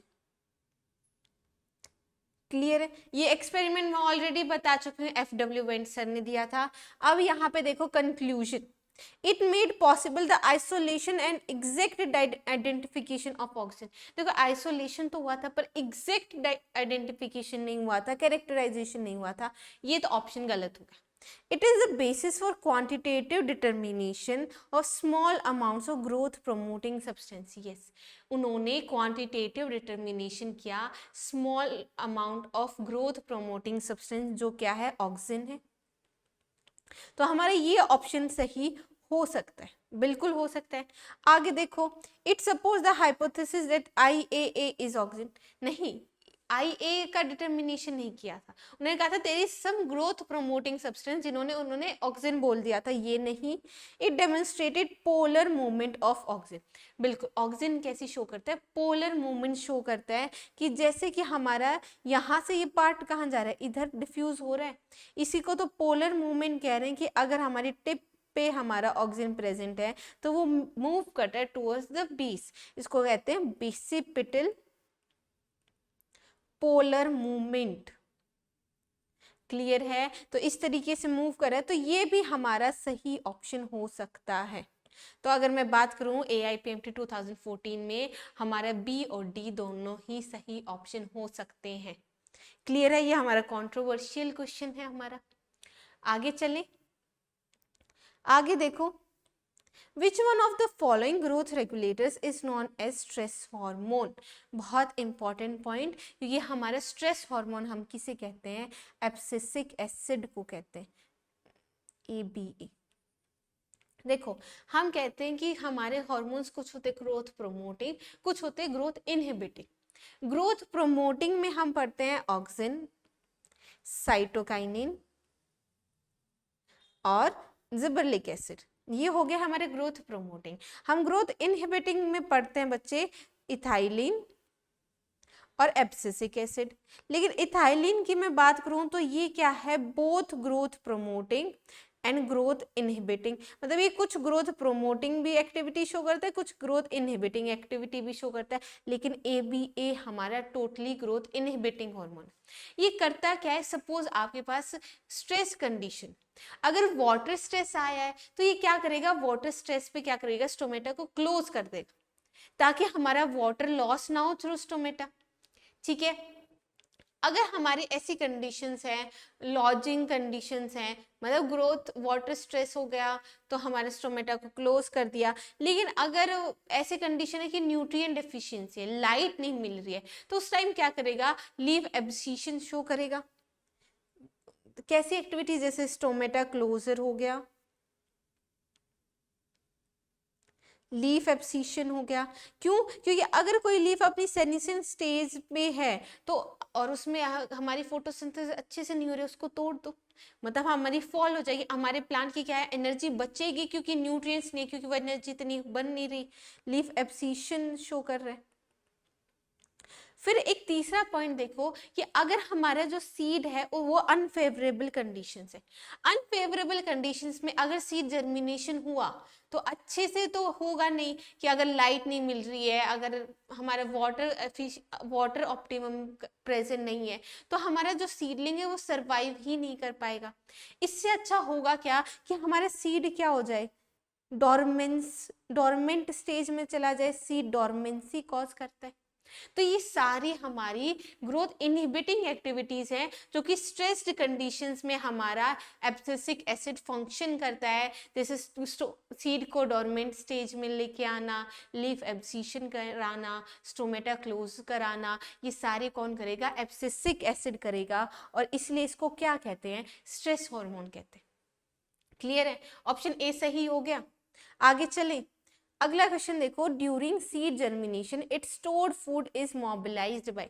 कि सीड जर्मिनेशन में जो स्टोर्ड फूड है वो मोबिलाइज कैसे होता है। देखो, सीड जर्मिनेशन में हम पढ़ते हैं जिबर्लिक एसिड, जिबरलिन का एक बहुत प्रोमिनेंट रोल है। वो क्या करता है कि अगर ये हमारा सीड है और ये हमारी एल्यूरोन लेयर है, तो जीए क्या करेगा कि यहाँ पे एक्ट करेगा और हाइड्रोलेज जो एंजाइम है उनको एक्टिवेट करेगा, जिसकी वजह से क्या होगा, जो हमारा स्टोर्ड फूड है, स्टोर्ड फूड का ब्रेकडाउन शुरू करेगा, स्टोर्ड फूड का ब्रेकडाउन शुरू करेगा, ताकि उसे एनर्जी मिले और वो एनर्जी यूज हो हमारे सीड जर्मिनेशन में। ये फंक्शन हो गया हमारे जिबर्लिक एसिड का, जिबरलिन का, और यही रीजन है क्योंकि ये क्या कर रहा है, सीड जर्मिनेशन में हेल्प कर रहा है। क्लियर है? इसीलिए इसको कहते हैं कि हमारे सीड जर्मिनेशन को इंड्यूस करता है और एब्सिसिक एसिड डोरमेंसी को इंड्यूस करता है, दोनों एंटागोनिस्टिकली काम करेंगे। ऑप्शन बी सही हो गया। आगे चलें, आगे देखो, the pineapple which under natural condition is difficult to blossom. Blossom मतलब कि हमारा जो पाइनएप्पल है नॉर्मल कंडीशंस में फ्लावरिंग होना डिफिकल्ट होती है। has been made to produce fruit throughout the year by application of, कि जो हमारा पाइनएप्पल नॉर्मली फ्लावरिंग करने में, ब्लॉसम करने में डिफिकल्टी होती है, हम उस पे हम स्प्रे कर देते कुछ प्लांट ग्रोथ रेगुलेटर, जिसकी वजह से हमारी फ्लावरिंग हो और फ्रूट फॉर्मेशन हो, टू प्रोड्यूस फ्रूट। और इस टाइम पे हमने दो प्लांट ग्रोथ रेगुलेटर्स पढ़े थे। एक तो फंक्शन आता है इथाइलिन, इथाइलिन क्या करता है, इंड्यूस करता है फ्लावरिंग को। और एक हमने पढ़ा था ऑक्सिन, ऑक्सिन भी क्या करता है, इंड्यूस करता है। और इसके टाइम पे, और ऑक्सिन देखते ही आपको समझ आ गया होगा ऑप्शन हमारा कौन सा सही है, NAA और 2,4-D, जो कि क्या होते हैं, सिंथेटिक ऑक्सिन्स होते हैं। ऑप्शन ए हमारा सही हो जाएगा। अगले क्वेश्चन पे मूव करते हैं। Through their effects on plant growth regulators, what do the temperature and light control in the plants? देखो टेम्परेचर और लाइट क्या कंट्रोल करती है, by their effect on plant growth regulators. देखो टेम्परेचर और light, it controls flowering. Option B हमारा सही हो जाएगा। एपिकल डोमिनेंस तो हमारे साइटोकाइन और ऑक्सिन करते हैं। हमारे क्लोजर ऑफ स्टोमेटा की अगर मैं बात करूं तो closure of stomata abscisic acid, fruit elongation, अगर थैलेमस की बात करें तो जिबरलिक एसिड। लेकिन फ्लावरिंग को फोटो पीरियोडिज्म के साथ या वर्नलाइजेशन, हमारी एनसीईआरटी की ही लास्ट लाइन है कि अगर फोटो पीरियोडिज्म की बात करें या वर्नलाइजेशन की बात करें। फोटो पीरियडिज्म मतलब सनलाइट की क्या ड्यूरेशन प्लांट को मिल रही है, उस पर डिपेंड कर रहा है कि फ्लावरिंग होगी कि नहीं। वर्नलाइजेशन मतलब अगर हम लो टेम्परेचर कंडीशंस को दें तो कुछ प्लांट्स में क्या होते हैं, इंड्यूस होती है फ्लावरिंग। ऑप्शन बी क्या हो जाएगा, सही हो जाएगा, हमारे फोटो पीरियोडिज्म और वर्नलाइजेशन से लिंक थे। ठीक है, आगे चलते हैं। Which one of the following generally acts as antagonist to gibberellins? इनमें से वो कौन सा है जो जिबरलिन के साथ एंटागोनिस्टिकली एक्ट करता है? अब मैंने आपको बताया था जिबरलिन का एक बहुत इंपॉर्टेंट फंक्शन है कि it helps in seed germination. ये सीड जर्मिनेशन में हेल्प करता है, कैसे, बाय स्टोर्ड फूड मोबिलाइजेशन। मैं आपको अभी समझाई थी स्टोर्ड फूड मोबिलाइजेशन होता है मतलब सीड को जर्मिनेट कराएगा। लेकिन एब्सिसिक एसिड के बारे में पढ़ा था कि वो सीड जर्मिनेशन को रोकता है। कैसे रोकता है, वो सीड को एक डॉर्मेंट फॉर्म में लेके जाता है, मतलब सीड डॉर्मेंसी इंड्यूस करता है। और ये दोनों ही क्या हो गए, ऑपोजिट इफेक्ट हो गए। ये दोनों ऑपोजिट इफेक्ट है मतलब आपस में एंटागोनिस्टिकली बिहेव कर रहे हैं। तो आंसर यहाँ पे कौन सा सही हो जाएगा, ऑप्शन सी सही हो जाएगा, that ABA act as antagonist to gibberellin. Clear है, आगे चलें। अगला क्वेश्चन देखो, phototropic curvature is the result of uneven distribution of dash. ये तो मैं आपको बहुत बार बता चुकी हूँ कि अगर यहाँ पे हम दें यूनिलेटरल लाइट दें तो यूनिलेटरल लाइट में क्या होगा, ऑक्सिजन हमारे शेडेड पार्ट में मूव कर जाएगा, जिसकी वजह से क्या होगा, कर्वेचर होगा towards the source of light. और यहाँ पे जो हमारी पोलर या बेसिपिटल मूवमेंट हो रही है वो किसकी हो रही है, ऑक्सिजन की हो रही है। ऑप्शन कौन सा सही हो जाएगा यहाँ पे, ऑप्शन डी हमारा सही हो जाएगा। क्लियर है, ऑक्सिजन की हिस्ट्री में ही पढ़ लिया था। और जो मेजर फंक्शन है, जो फोटोट्रॉपिक मूवमेंट है, बहुत इंपॉर्टेंट है। फोटोट्रॉपिक मूवमेंट की जो डिस्कवरी जो हमने ऑक्सिजन की पढ़ी थी वहां से बहुत क्वेश्चंस आते हैं। आगे चलें, अगले क्वेश्चन पे चलो। अगले क्वेश्चन में देखो, which one of the following acid is derivative of carotenoids. Carotenoids के डेरिवेटिव कौन से हैं? अगर मैं स्ट्रक्चर की मैं बात करती हूँ तो इंडोल हमारी किससे बना हुआ है, ट्रिप्टोफैन से बना है। ट्रिप्टोफैन हमारे क्या है, प्रीकर्सर है इंडोल का। जिबरलिक एसिड की बात करें तो टर्पीन्स की बात होती है। इंडोल ब्यूटायरिक एसिड तो फिर से हमारा ऑक्सिन हो गया। हमारे एब्सिसिक एसिड है जो कि डेरिवेटिव है कैरोटेनॉइड्स के। तो आंसर यहाँ पे कौन सा सही हो गया, ऑप्शन सी हमारा सही हो गया। आगे चलते हैं, आगे देखो, which one of the following pairs is not correctly match, इनमें से कौन सा पेयर है जो करेक्टली मैच्ड नहीं है। अब मैं आपको ये सारे बता चुकी हूँ, अब आप बताइएगा। Abscisic acid, stomatal closure. Abscisic acid का हम बता चुके हैं कि स्ट्रेस हार्मोन है। अगर हमारा वाटर स्ट्रेस हुआ उस कंडीशन में होगा क्या कि हमारा जो स्टोमेटा है वो क्लोज कर देगा, ये ग्रोथ इनहिबिटिंग एक्टिविटी शो करता है। तो ये तो हमारा सही है, हमसे पूछा गया है नॉट करेक्टली मैच्ड। आगे देखो, IAA सेल वॉल इलोंगेशन में हेल्प करता है, बिल्कुल वो सेल वॉल इलोंगेशन में हेल्प कर रहा था, इसी की वजह से तो कर्वेचर शो हो रहा था, मतलब बेंडिंग टुवर्ड्स द लाइट, तभी तो हमारे सेल वॉल इलोंगेशन। हमारा IAA ऑक्सीजन बिल्कुल सही है। साइटोकाइनिन तो सेल डिवीजन, देखो साइटोकाइनिन बच्चे होते क्या, सेल डिवीजन को कॉज करता है, बहुत इंपॉर्टेंट फंक्शन है, ये भी बिल्कुल सही है। उसके बाद आता है जिबरलिक एसिड। जिबरलिक एसिड प्रिवेंट करता है एब्सिशन को, या मैं कहूँ जिबरलिक एसिड डिलेज सेनिसेंस, सेनिसेंस को क्या करेगा, डिले करेगा। लेकिन ये क्या कह रहा है, जिबरलिक एसिड लीफ फॉल को कॉज करेगा, मतलब लीफ एब्सिशन को कॉज करेगा।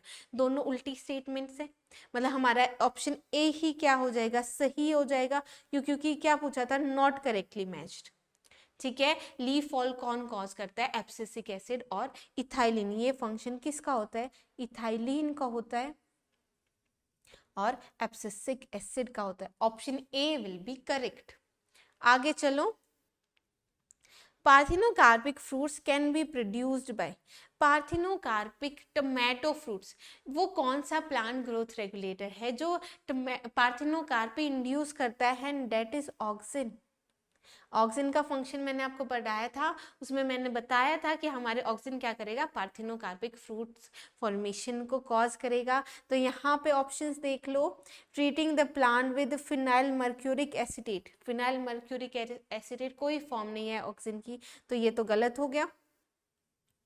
Removing androecium of flowers before pollen grains are released, हमारा एंड्रोशियम रिमूव करने से भी कोई लेना देना नहीं है, ये भी गलत हो गया। Treating the plants with low concentration of gibberellic acid and auxin, yes, अगर हम ऑक्सिन और जिबरलिक एसिड की लो कंसंट्रेशन अगर हम देते हैं, जिसकी वजह से क्या होगा, पार्थिनोकार्पी इंड्यूस होती है। ऑप्शन सी क्या है हमारा, बिल्कुल सही है, लेकिन फिर भी हम फोर्थ ऑप्शन देखेंगे, raising the plants from vernalize seeds, इसका नहीं। वर्नलाइज सीड तो लो टेम्परेचर कंडीशंस की बात करें, लेकिन पार्थिनोकार्पी हमारे लो कंसंट्रेशन ऑफ जिबरलिक एसिड और ऑक्सिन। अब यहाँ पे लो कंसंट्रेशन क्यों आया है, ये ध्यान दो, हम कह रहे कि जो हमारा ऑक्सीजन या जिबरलिक या हमारे जो हार्मोन्स है वो लो कंसंट्रेशन में अपना इफेक्ट शो कर देते इन ट्रेस अमाउंट, तभी तो हमने उन्हें हार्मोन्स कहा है। अगर उनके ज्यादा कंसंट्रेशन हो जाते कुछ हमारी साइड इफेक्ट्स होते। क्लियर है, तो यहाँ पे ऑप्शन कौन सा सही हो जाएगा, सी हमारा सही ऑप्शन हो जाएगा। आगे चलेंगे,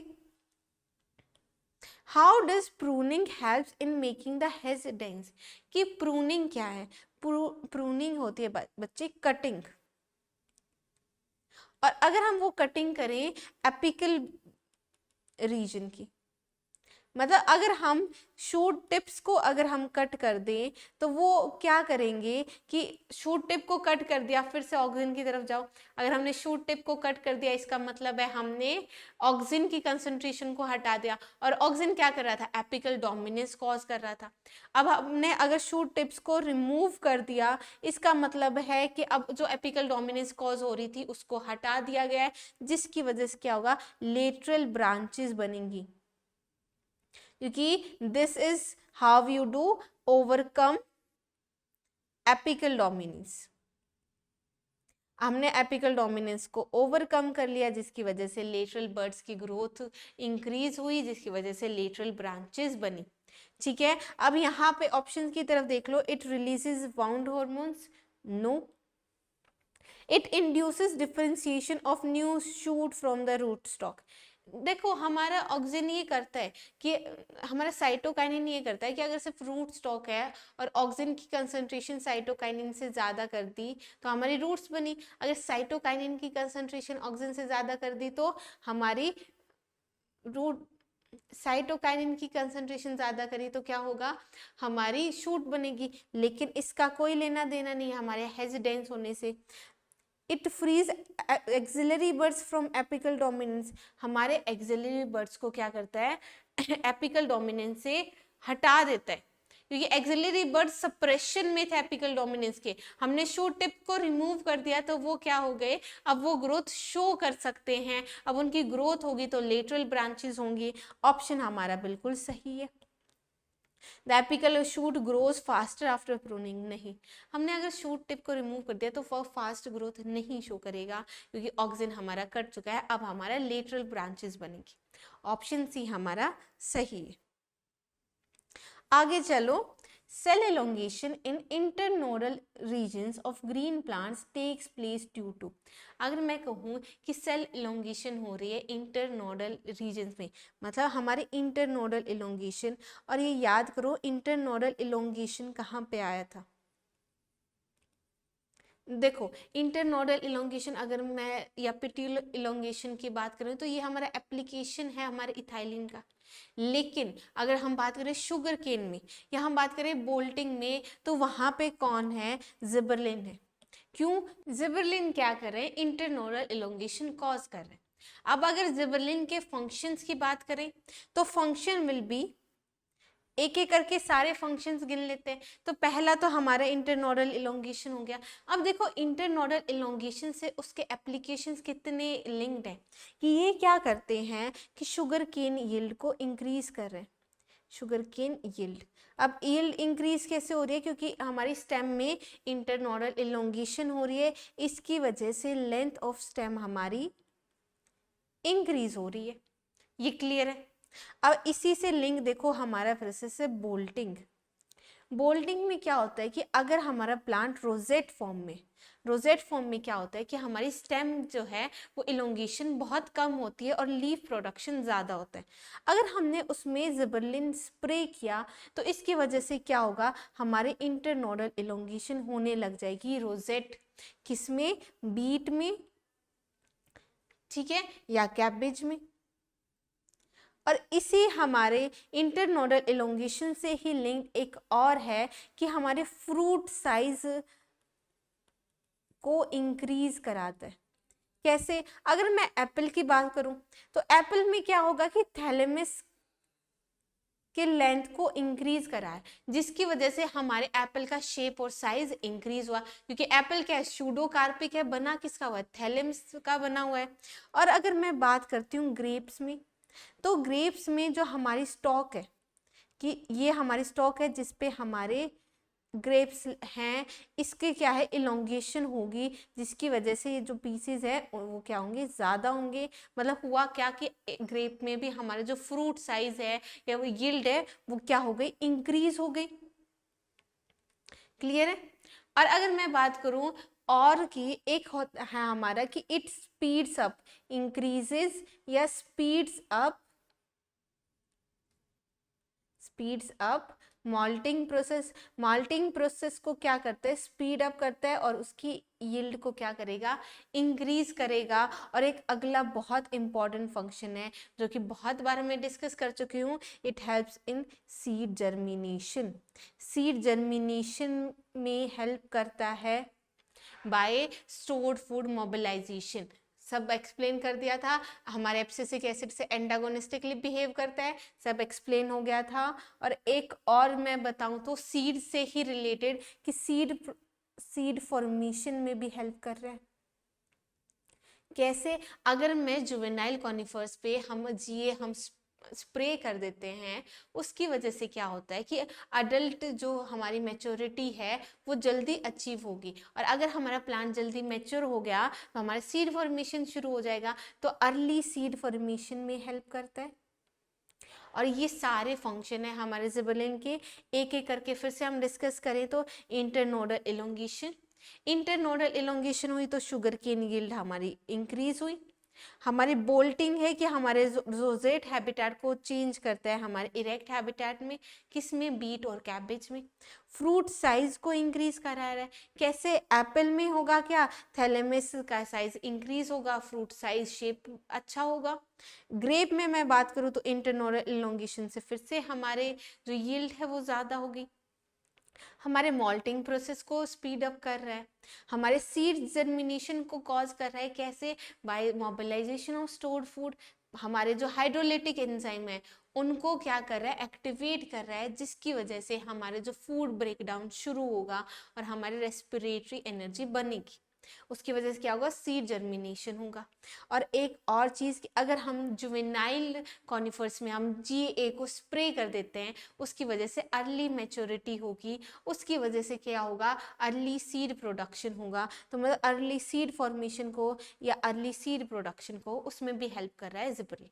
ये सारे हमारे फिजियोलॉजिकल फंक्शंस और यूजेस थे जिबरेलिन के, ध्यान से याद रखना है। ऑप्शन यहाँ पे हमसे क्वेश्चन में इंटरनोरल रीजन इलोंगेशन पूछा गया था, ऑप्शन हमारा सी जिबरेलिन सही।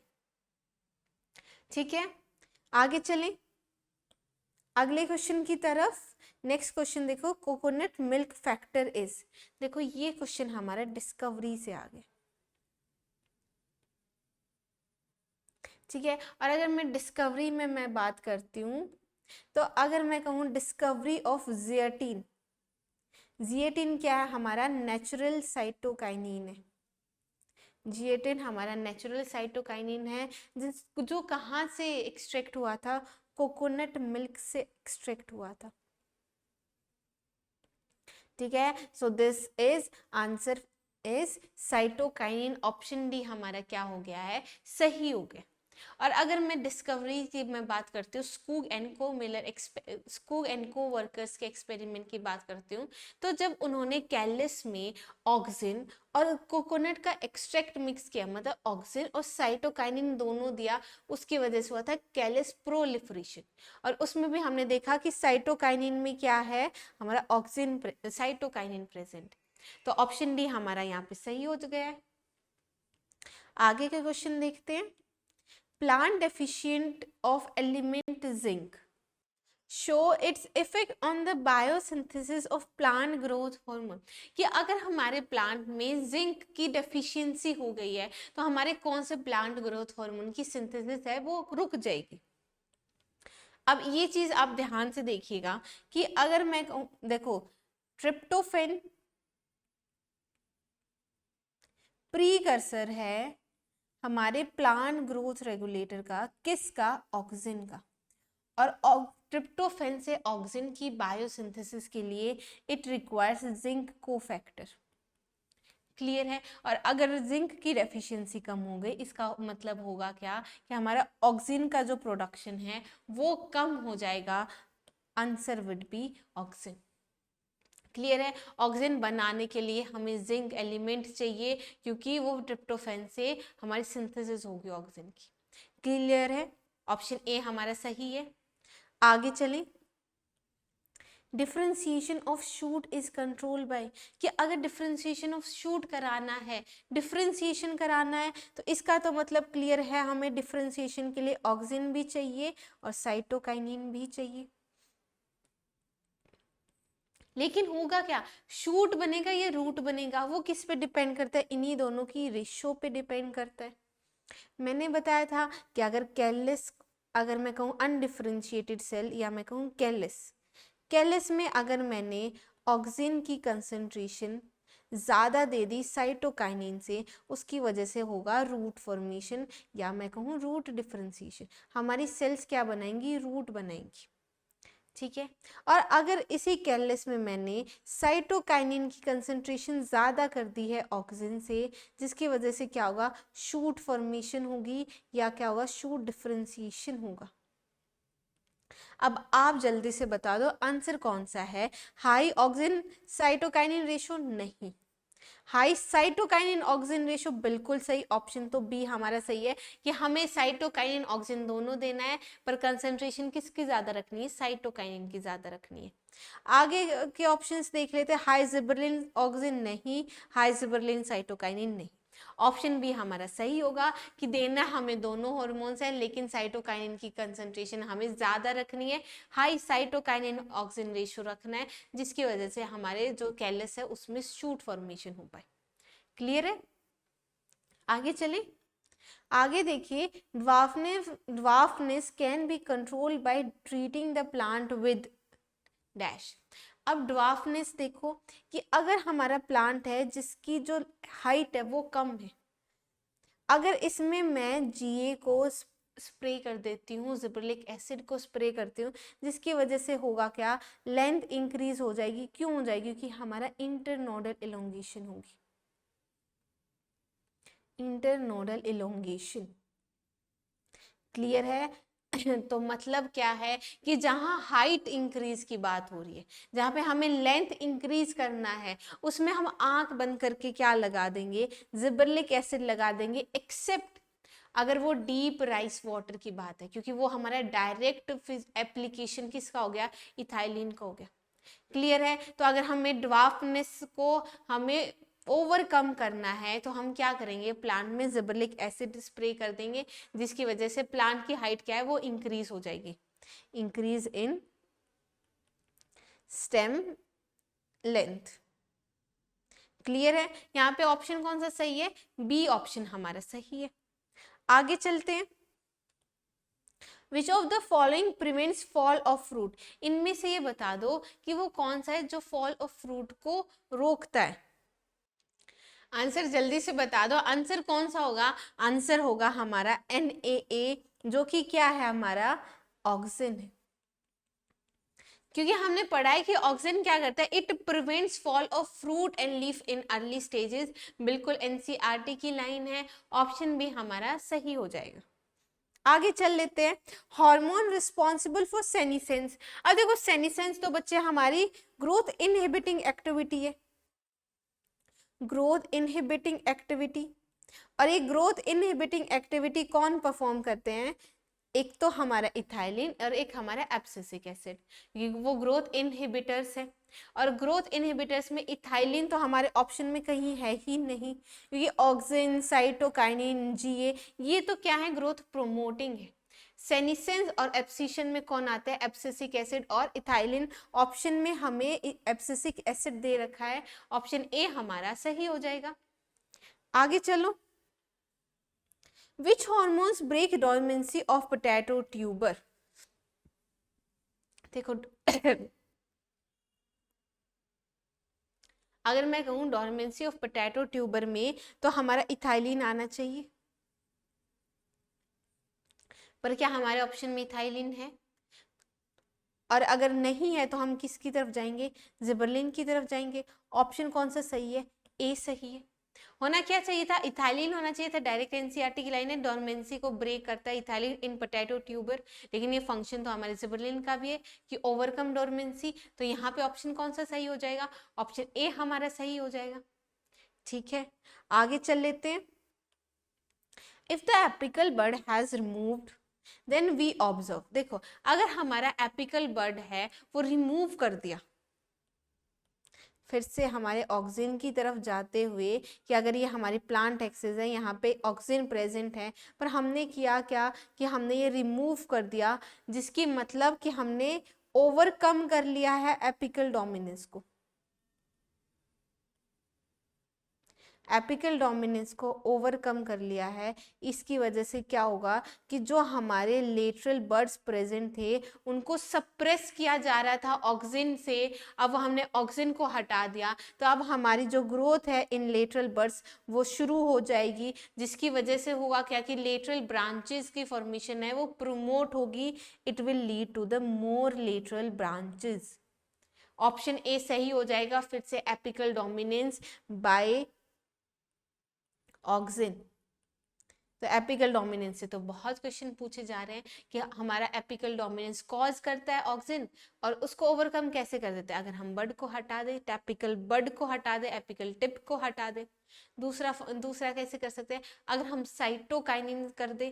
क्यों? क्योंकि साइटोकाइनिन क्या करता है, साइटोकाइनिन ओवरकम करता है एपिकल डोमिनेंस। तो यहाँ पे तो ऑप्शन ए सही हो गया। आगे चल लेते हैं। आगे देखो, which hormone is responsible for fruit ripening. Fruit ripening में कौन सा हार्मोन रिस्पॉन्सिबल है? इथाइलिन है। आपने देखा है खरबूजे को देख के खरबूजा रंग बदलता है, क्यों? क्योंकि हमारा जो राइपन फ्रूट है, राइपन क्लाइमेट्रिक फ्रूट है, उसमें क्या होगा? इथाइलिन प्रोडक्शन होगा, इथाइलिन प्रोडक्शन। और अगर वहां से इथाइलिन प्रोड्यूस हो रही है और वो अनराइपन फ्रूट्स तक पहुंच रही है, तो अनराइपन फ्रूट्स में अगर हम इथाइलिन जा रही है तो वो क्या कॉज करती है? रेस्पिरेशन रेट को बढ़ाती है, जिसकी वजह से अनराइपन फ्रूट्स को चेंज करती है राइपन फ्रूट्स में।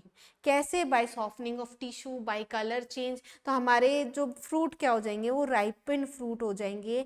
क्यों? By increase in respiratory rate. कर कौन रहा है? इथाइलिन कर रहा है।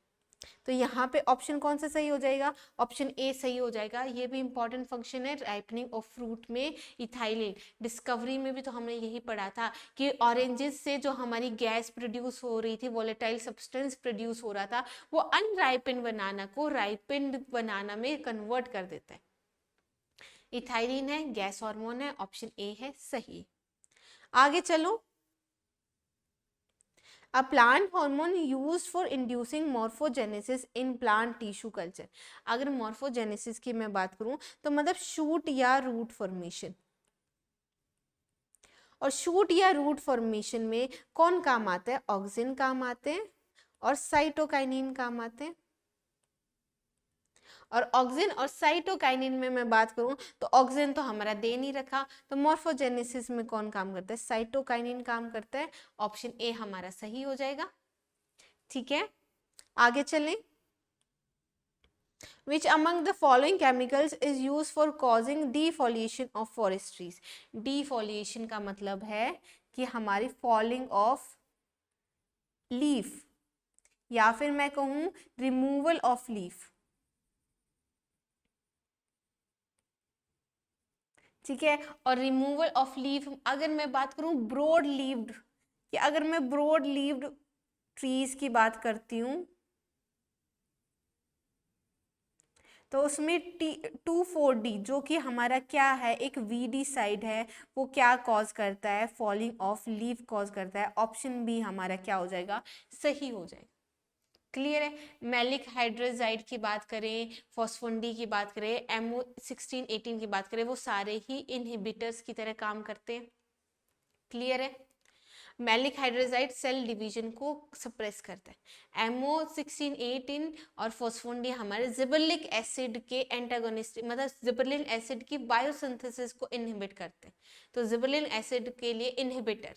यहाँ पे ऑप्शन बी हमारा सही है, बाकी क्या है हमारे गलत है। आगे चल लेते हैं। The next question we have is gibberellic acid induces flowering। देखो जिबर्लिक एसिड क्या है? इंड्यूस करता है फ्लावरिंग में, लेकिन किस में? अगर मैं बात करूं जिबर्लिक एसिड की, तो जो लॉन्ग डे प्लांट्स हैं उनको क्या चाहिए? लॉन्ग फोटो पीरियड चाहिए। ठीक है, लॉन्ग फोटो पीरियड चाहिए, तभी वो क्या करते हैं? फ्लावरिंग करते हैं। लेकिन अगर मैं कहूँ कि लॉन्ग डे प्लांट्स हमारी शॉर्ट डे कंडीशंस में रखे गए हैं, मतलब उन्हें जो लॉन्ग फोटो पीरियड था वो नहीं मिल रहा, तो अब इसमें फ्लावरिंग कैसे इंड्यूस करेंगे? हम करेंगे क्या? शॉर्ट डे कंडीशंस हैं, हम उसमें जिबर्लिक एसिड स्प्रे कर देंगे। क्योंकि होता क्या है, अगर लॉन्ग डे प्लांट्स को शॉर्ट डे कंडीशंस में रखा गया तो उसमें बच्चों हमारी ना जिबर्लिन का जो कंसंट्रेशन है वो कम हो जाता है। अब वो जिबर्लिन का कंसंट्रेशन कम हो गया, इसकी वजह से वो फ्लावरिंग इंड्यूस नहीं करेंगे। लेकिन अगर हमने एक्सोजीनसली, मतलब एंडोजीनसली अंदर तो बन नहीं रहा, अगर हम उसमें एक्सोजीनसली अगर हमने जिबर्लिक एसिड स्प्रे कर दिया तो होगी क्या? फ्लावरिंग हो जाएगी। और ये किस में देखा जाता है? लॉन्ग डे प्लांट्स में। ऑप्शन यहाँ पे कौन सा सही हो गया? ऑप्शन डी हमारा सही हो गया। आगे चले, आगे देखो, the movement of auxin is largely. देखो मूवमेंट ऑफ ऑक्सिन कैसी होती है? पोलर होती है और बेसिपिटल होती है। देखो कैसे, मैं बात करूँ, ये ग्राउंड सरफेस है, यहाँ पे ये हमारी एक्सिस है, ये शूट एक्सिस है और ये हमारी रूट है। क्लियर है? अगर मैं बात करूँ यहाँ पे, ये रूट टिप हो गई, ये हमारी शूट टिप हो गई। ठीक है, ऑक्सिन हमारा कहाँ पे बन रहा है? शूट टिप के अंदर बन रहा है और रूट टिप में बन रहा है। अब हम बात करेंगे मूवमेंट की। मूवमेंट कैसी होती है? तो मूवमेंट होती है बेसिपिटल, मतलब टूवर्ड्स द बेस हमारी मूवमेंट ऐसे होगी। पर अब आप क्या समझेंगे कि अगर यहाँ पे भी इस तरीके से, नहीं, बेसिपिटल मतलब टूवर्ड्स द सरफेस, तो हमारे रूट टिप में भी हमारी जाएगी टूवर्ड्स द सरफेस, और इसी को कहते हैं पोलर एंड बेसिपिटल। आंसर यहाँ पे कौन सा सही है? ऑप्शन बी हमारा सही है। हमारा ऑक्सिन ऐसा हार्मोन है जो हमारी पोलर और बेसिपिटल मूवमेंट शो करता है, from shoot tip to ground surface, from root tip to ground surface. क्या ये चीज क्लियर है? आगे चले, आगे देखो, if the growing plant is decapitated. Decapitated का मतलब है हमने कैप को रिमूव कर दिया। हुआ क्या कि समझो, अगर ये हमारी टिप है, हमने इसको रिमूव कर दिया, इसका मतलब है कि ऑक्सिन क्या है, हमने हटा दी। ऑक्सिन की जो कंसंट्रेशन थी वो हट गई है, कम हो गई है। जो हमारा जो इफेक्ट था एपिकल डोमिनेंस, जिसकी वजह से लेटरल बर्ड्स की ग्रोथ सप्रेस हो रही थी, अब वो नहीं होगी। अब क्या होंगे? हमारी लेटरल ब्रांचेस की फॉर्मेशन इंक्रीज हो जाएगी। मतलब हुआ क्या कि हमारे जो लेटरल बर्ड्स थे, लेटरल बर्ड्स या फिर मैं कहूँ एक्सिलरी बर्ड्स प्रेजेंट थे, वो क्या हो गए हैं? एक्टिव हो गए हैं, and now they will form lateral branches. तो लेटरल ब्रांचेस की फॉर्मेशन हमारी इंक्रीज हो गई है। ठीक है, अब ऑप्शंस की तरफ आओ कि if the growing plant is decapitated, कि अगर हमने इसको डीकैपिटेटेड, कैप को रिमूव कर दिया, तो क्या होगा? Its growth stops. Growth stop नहीं होगी, ग्रोथ तो होगी, ये तो गलत है। Leaves become yellow and fold down, नहीं, ये भी रीजन सही नहीं है। Axillary buds are inactivated. Inactivated तो पहले थे, अब ये भी नहीं है। होगा क्या? एक्सिलरी बर्ड क्या हो जाएंगे? एक्टिव हो जाएंगे, और लेटर ब्रांचेस फॉर्मेशन क्या है? प्रोमोट हो जाएगी, इंक्रीज हो जाएगी। क्या ये चीज क्लियर है? आगे चले, नेक्स्ट क्वेश्चन देखो, which is produce during water stress. Water stress, stress आ गया, स्ट्रेस से आप समझ गए हो स्ट्रेस हार्मोन। स्ट्रेस हार्मोन की बात हो रही है, डेट ब्रिंग्स स्टोमेटल क्लोजर, कि अगर मैं कहूँ स्ट्रेस में वाटर स्ट्रेस है, वाटर स्ट्रेस में क्या है, हमें करना क्या है? प्लांट क्या करेगा कि वाटर लॉस को कम करेगा। अब वाटर लॉस किस फॉर्म में होता है? वाटर लॉस होता है ट्रांसपिरेशन, और ट्रांसपिरेशन होता है थ्रू स्टोमेटा। हमें क्या करना है? स्टोमेटा को क्लोज करना है, और हमारा एब्सिसिक एसिड जो कि हमारा स्ट्रेस हार्मोन है, वो क्या करता है? It leads to the closure of stomata. हमारा स्टोमेटा क्लोजर को कॉज करेगा to reduce the water loss. तो यहाँ पे आंसर कौन सा हो गया? ऑप्शन बी हमारा सही हो गया। आगे चलते हैं, ये हमारे क्वेश्चंस हो गए लास्ट 30 इयर्स के from plan growth and development. अब हम एनसीईआरटी एग्जाम्पलर करेंगे, जिसमें हम क्वेश्चन कर रहे हैं ethylene is use for. Ethylene को हम बहुत सारे फंक्शंस में यूज करते हैं। यहाँ पे देखो हम फ्रूट्स के बारे में बात करें, और अगर फ्रूट्स की मैं कहूँ तो इथाइलिन क्या है? कॉज करती है ripening of fruit. Fruit ripening का जो रेट है वो इंक्रीज कर रही है, मतलब इट हैसेंस वर्ड यूज कर सकते हैं, या क्या कर सकते हैं? It speeds up the process of ripening of fruits. तो ऑप्शंस आप देखो, ऑप्शन है retard the ripening of tomato, नहीं, रिटार्ड का मतलब है रोकना, कि ये टोमेटो की राइपनिंग को रोक देगा, नहीं, गलत चीज है। हैसनिंग ऑफ राइपनिंग ऑफ फ्रूट, बिल्कुल सही बात है, ऑप्शन बी हमारा सही है। लेकिन आगे देखो, स्लोइंग डाउन तो नहीं कर रहा है, इंक्रीज कर रहा है रैपनिंग का, ये भी गलत हो गया। हमारा ऑप्शन कौन सा सही हो गया? ऑप्शन बी हमारा सही है। क्या ये चीज क्लियर है? क्या हम आगे मूव करें? आगे देखिए, कोकोनट वाटर कंटेन्स। देखो कोकोनट वाटर हमारे डिस्कवरी में आया था, और डिस्कवरी हमने पढ़ी थी जब स्कूग एंड को वर्कर्स वर्क कर रहे थे, जिसमें उन्होंने देखा था कोकोनट एक्सट्रैक्ट या कोकोनट वाटर में क्या प्रेजेंट होता है, डेट इज साइटोकाइनिन्स। हमारा ऑप्शन कौन सा सही है? सी ऑप्शन सही है, जो कि क्या होते हैं? एडेनिन डेरिवेटिव्स होते हैं, एडेनिन डेरिवेटिव्स। ऑप्शन हमारा सी बिल्कुल सही हो गया। ठीक है, अगर इसी क्वेश्चन पे मैं देखूं तो ए भी है हमारे कैरोटिनॉइड्स डेरिवेटिव है। ठीक है, ऑक्सिन्स हमारे इंडोल कंपाउंड्स हैं। और अगर मैं बात करूं जिबरलिन की, जो कि हमारे टर्पीन्स डेरिवेटिव है। क्लियर है? आगे चलें, आगे देखें। The effect of apical dominance can be overcome by which of the following hormone. देखो, ऑक्सिन में हमने पढ़ा कि ऑक्सिन कॉज करता है apical dominance. Apical dominance that is suppression of axillary bud, suppression of growth of axillary bud अगर हमारा auxin present है। मतलब सिर्फ हमारी जो एपिकल बड है वो ग्रो कर रही है, हमारी लेंथ इंक्रीज हो रही है, लेकिन हमारे लेटर ब्रांचेस को सप्रेस कर रहा है। लेकिन इसका ही एंटागोनिस्ट है, इस एक्ट में हमारा एंटागोनिस्ट हार्मोन कौन सा है? That is cytokinin. क्यों? क्योंकि साइटोकाइनिन क्या करता है? It overcomes apical dominance. यहां पे ऑप्शन कौन सा सही हो गया? डी हमारा सही ऑप्शन हो गया। ठीक है, आगे चल लेते हैं। आगे देखो, मैच द फॉलोइंग, हमें मैच द फॉलोइंग करना है। IAA क्या काम करता है? IA याद देखो, हेरिंगस्पर्म डीएनए में प्रेजेंट है? नहीं है। बोल्टिंग हमारा नहीं है, स्टोमेटल क्लोजर नहीं है। वीड फ्री लॉन्स, IAA क्या कॉज करता है? एक मिनट, वीड फ्री लॉन्स। क्यों? क्योंकि IAA है क्या? एक ऑक्सिन है। ऑक्सिन हमारा एक वीडिसाइड है जो क्या करेगा? वीड्स को किल कर देगा, इसलिए वो क्या करे? वीड फ्री लॉन फॉर्मेशन में हेल्प कर रहा है। ए किससे मैच हो गया? फोर्थ से मैच हो गया। हमारा ऑप्शन ए ऑप्शन सी की तरफ इशारा हो रहा है। आगे देखो, एब्सिसिक एसिड।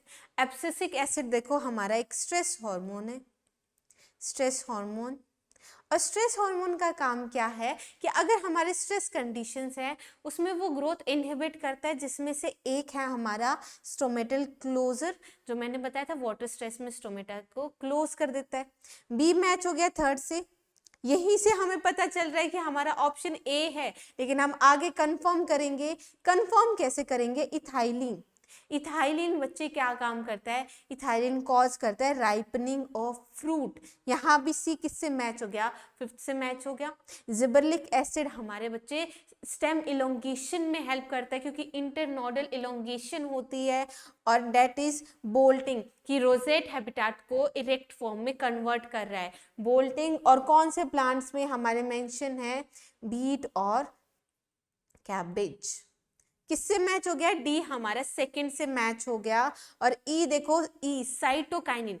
मेन फंक्शन की मैं बात करूं, फंक्शन तो हमारा सेल डिवीजन है, लेकिन डिस्कवरी में देखा था कि अगर मैं बात करूं काइनेटिन, काइनेटिन किससे? काइनेटिन कौन से, कहां से डिराइव हुआ था? That is herring sperm DNA. ई हमारा फर्स्ट से मैच हो गया। आंसर बच्चे हमारा ए सही ऑप्शन है। क्या ये चीज क्लियर है? हम आगे चलेंगे। आगे हम देखेंगे, apples are generally wrapped in wax paper. 2, apples को हम वैक्स पेपर में क्या करते हैं? रैप करते हैं। और इसका रीजन क्या है? Because to reduce entry of O2, कि रैप किया जिसकी वजह से बाहर से अंदर O2 की एंट्री ना हो। O2 की एंट्री नहीं होगी तो it prevents respiration, it prevents respiration, क्योंकि जितना ज़्यादा रेस्पिरेशन होगा उतनी ज़्यादा क्या होगी? राइपनिंग होगी।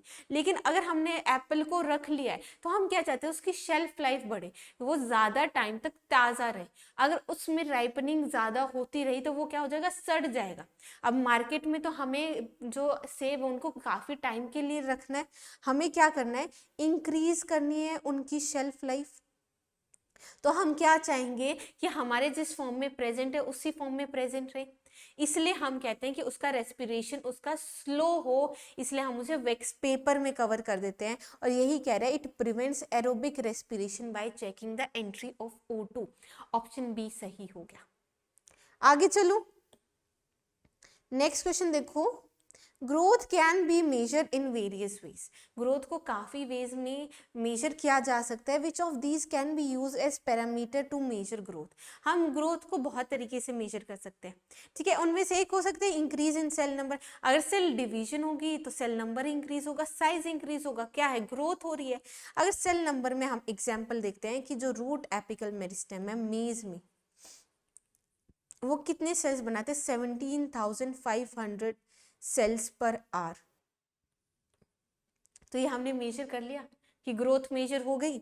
अगर मैं बात करूं सेल साइज, सेल साइज अगर मैं कहूं वाटरमेलन में, वाटरमेलन हमारा 3.5 लाख तक अपना साइज इंक्रीज कर सकता है, तो वो भी हमने मेजर कर लिया।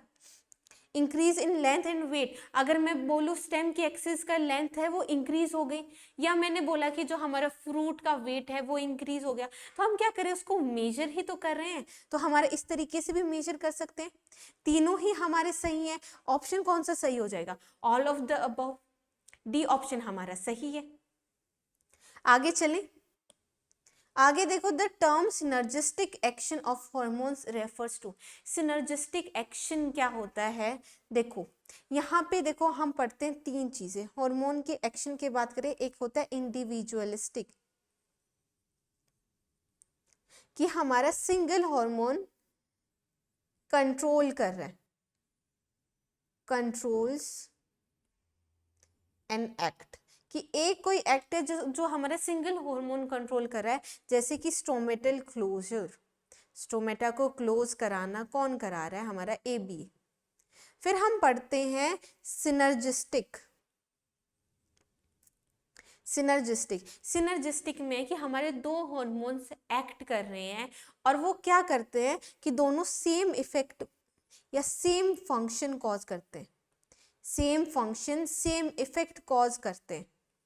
तो जैसे कि मैं बात करूं सेल डिवीजन, सेल डिवीजन हमने साइटोकाइनिन में भी पढ़ा, सेल डिवीजन हमने ऑक्सिन में भी पढ़ा, दोनों क्या कर रहे हैं, सेल डिवीजन को प्रमोट कर रहे हैं।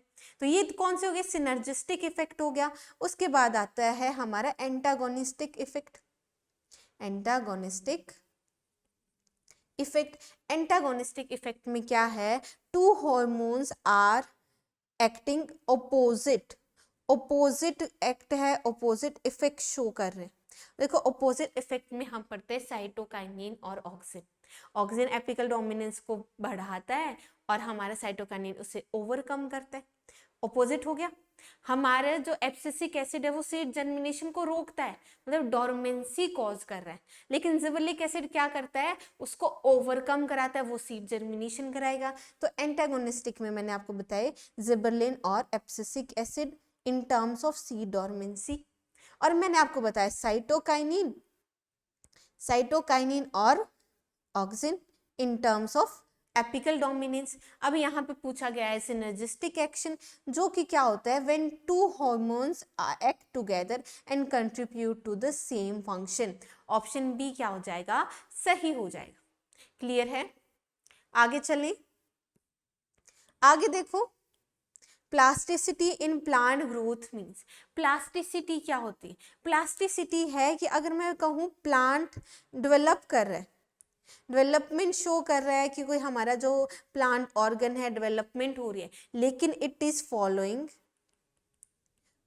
Different pathways. क्या हो रहा है, फॉलोइंग डिफरेंट पाथवेज, मतलब क्या हो रहा है कि डिफरेंट पाथवे को फॉलो कर रहा है। होगा क्या इससे कि हमारे डिफरेंट काइंड ऑफ स्ट्रक्चर्स बनते हैं, different kind of structures.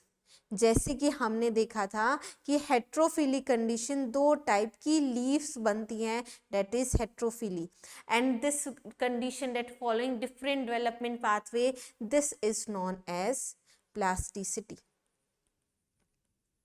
Clear है, 2 तरीके से हो सकती है, या तो इसे हमारा एनवायरनमेंट कॉज कर सकता है, एनवायरमेंटल इफेक्ट हो सकता है, या फिर हमारा फेज ऑफ लाइफ, कि हमारा जुवेनाइल फेज है या फिर हमारा एडल्ट फेज है। तो इसमें कौन सा सही होगा?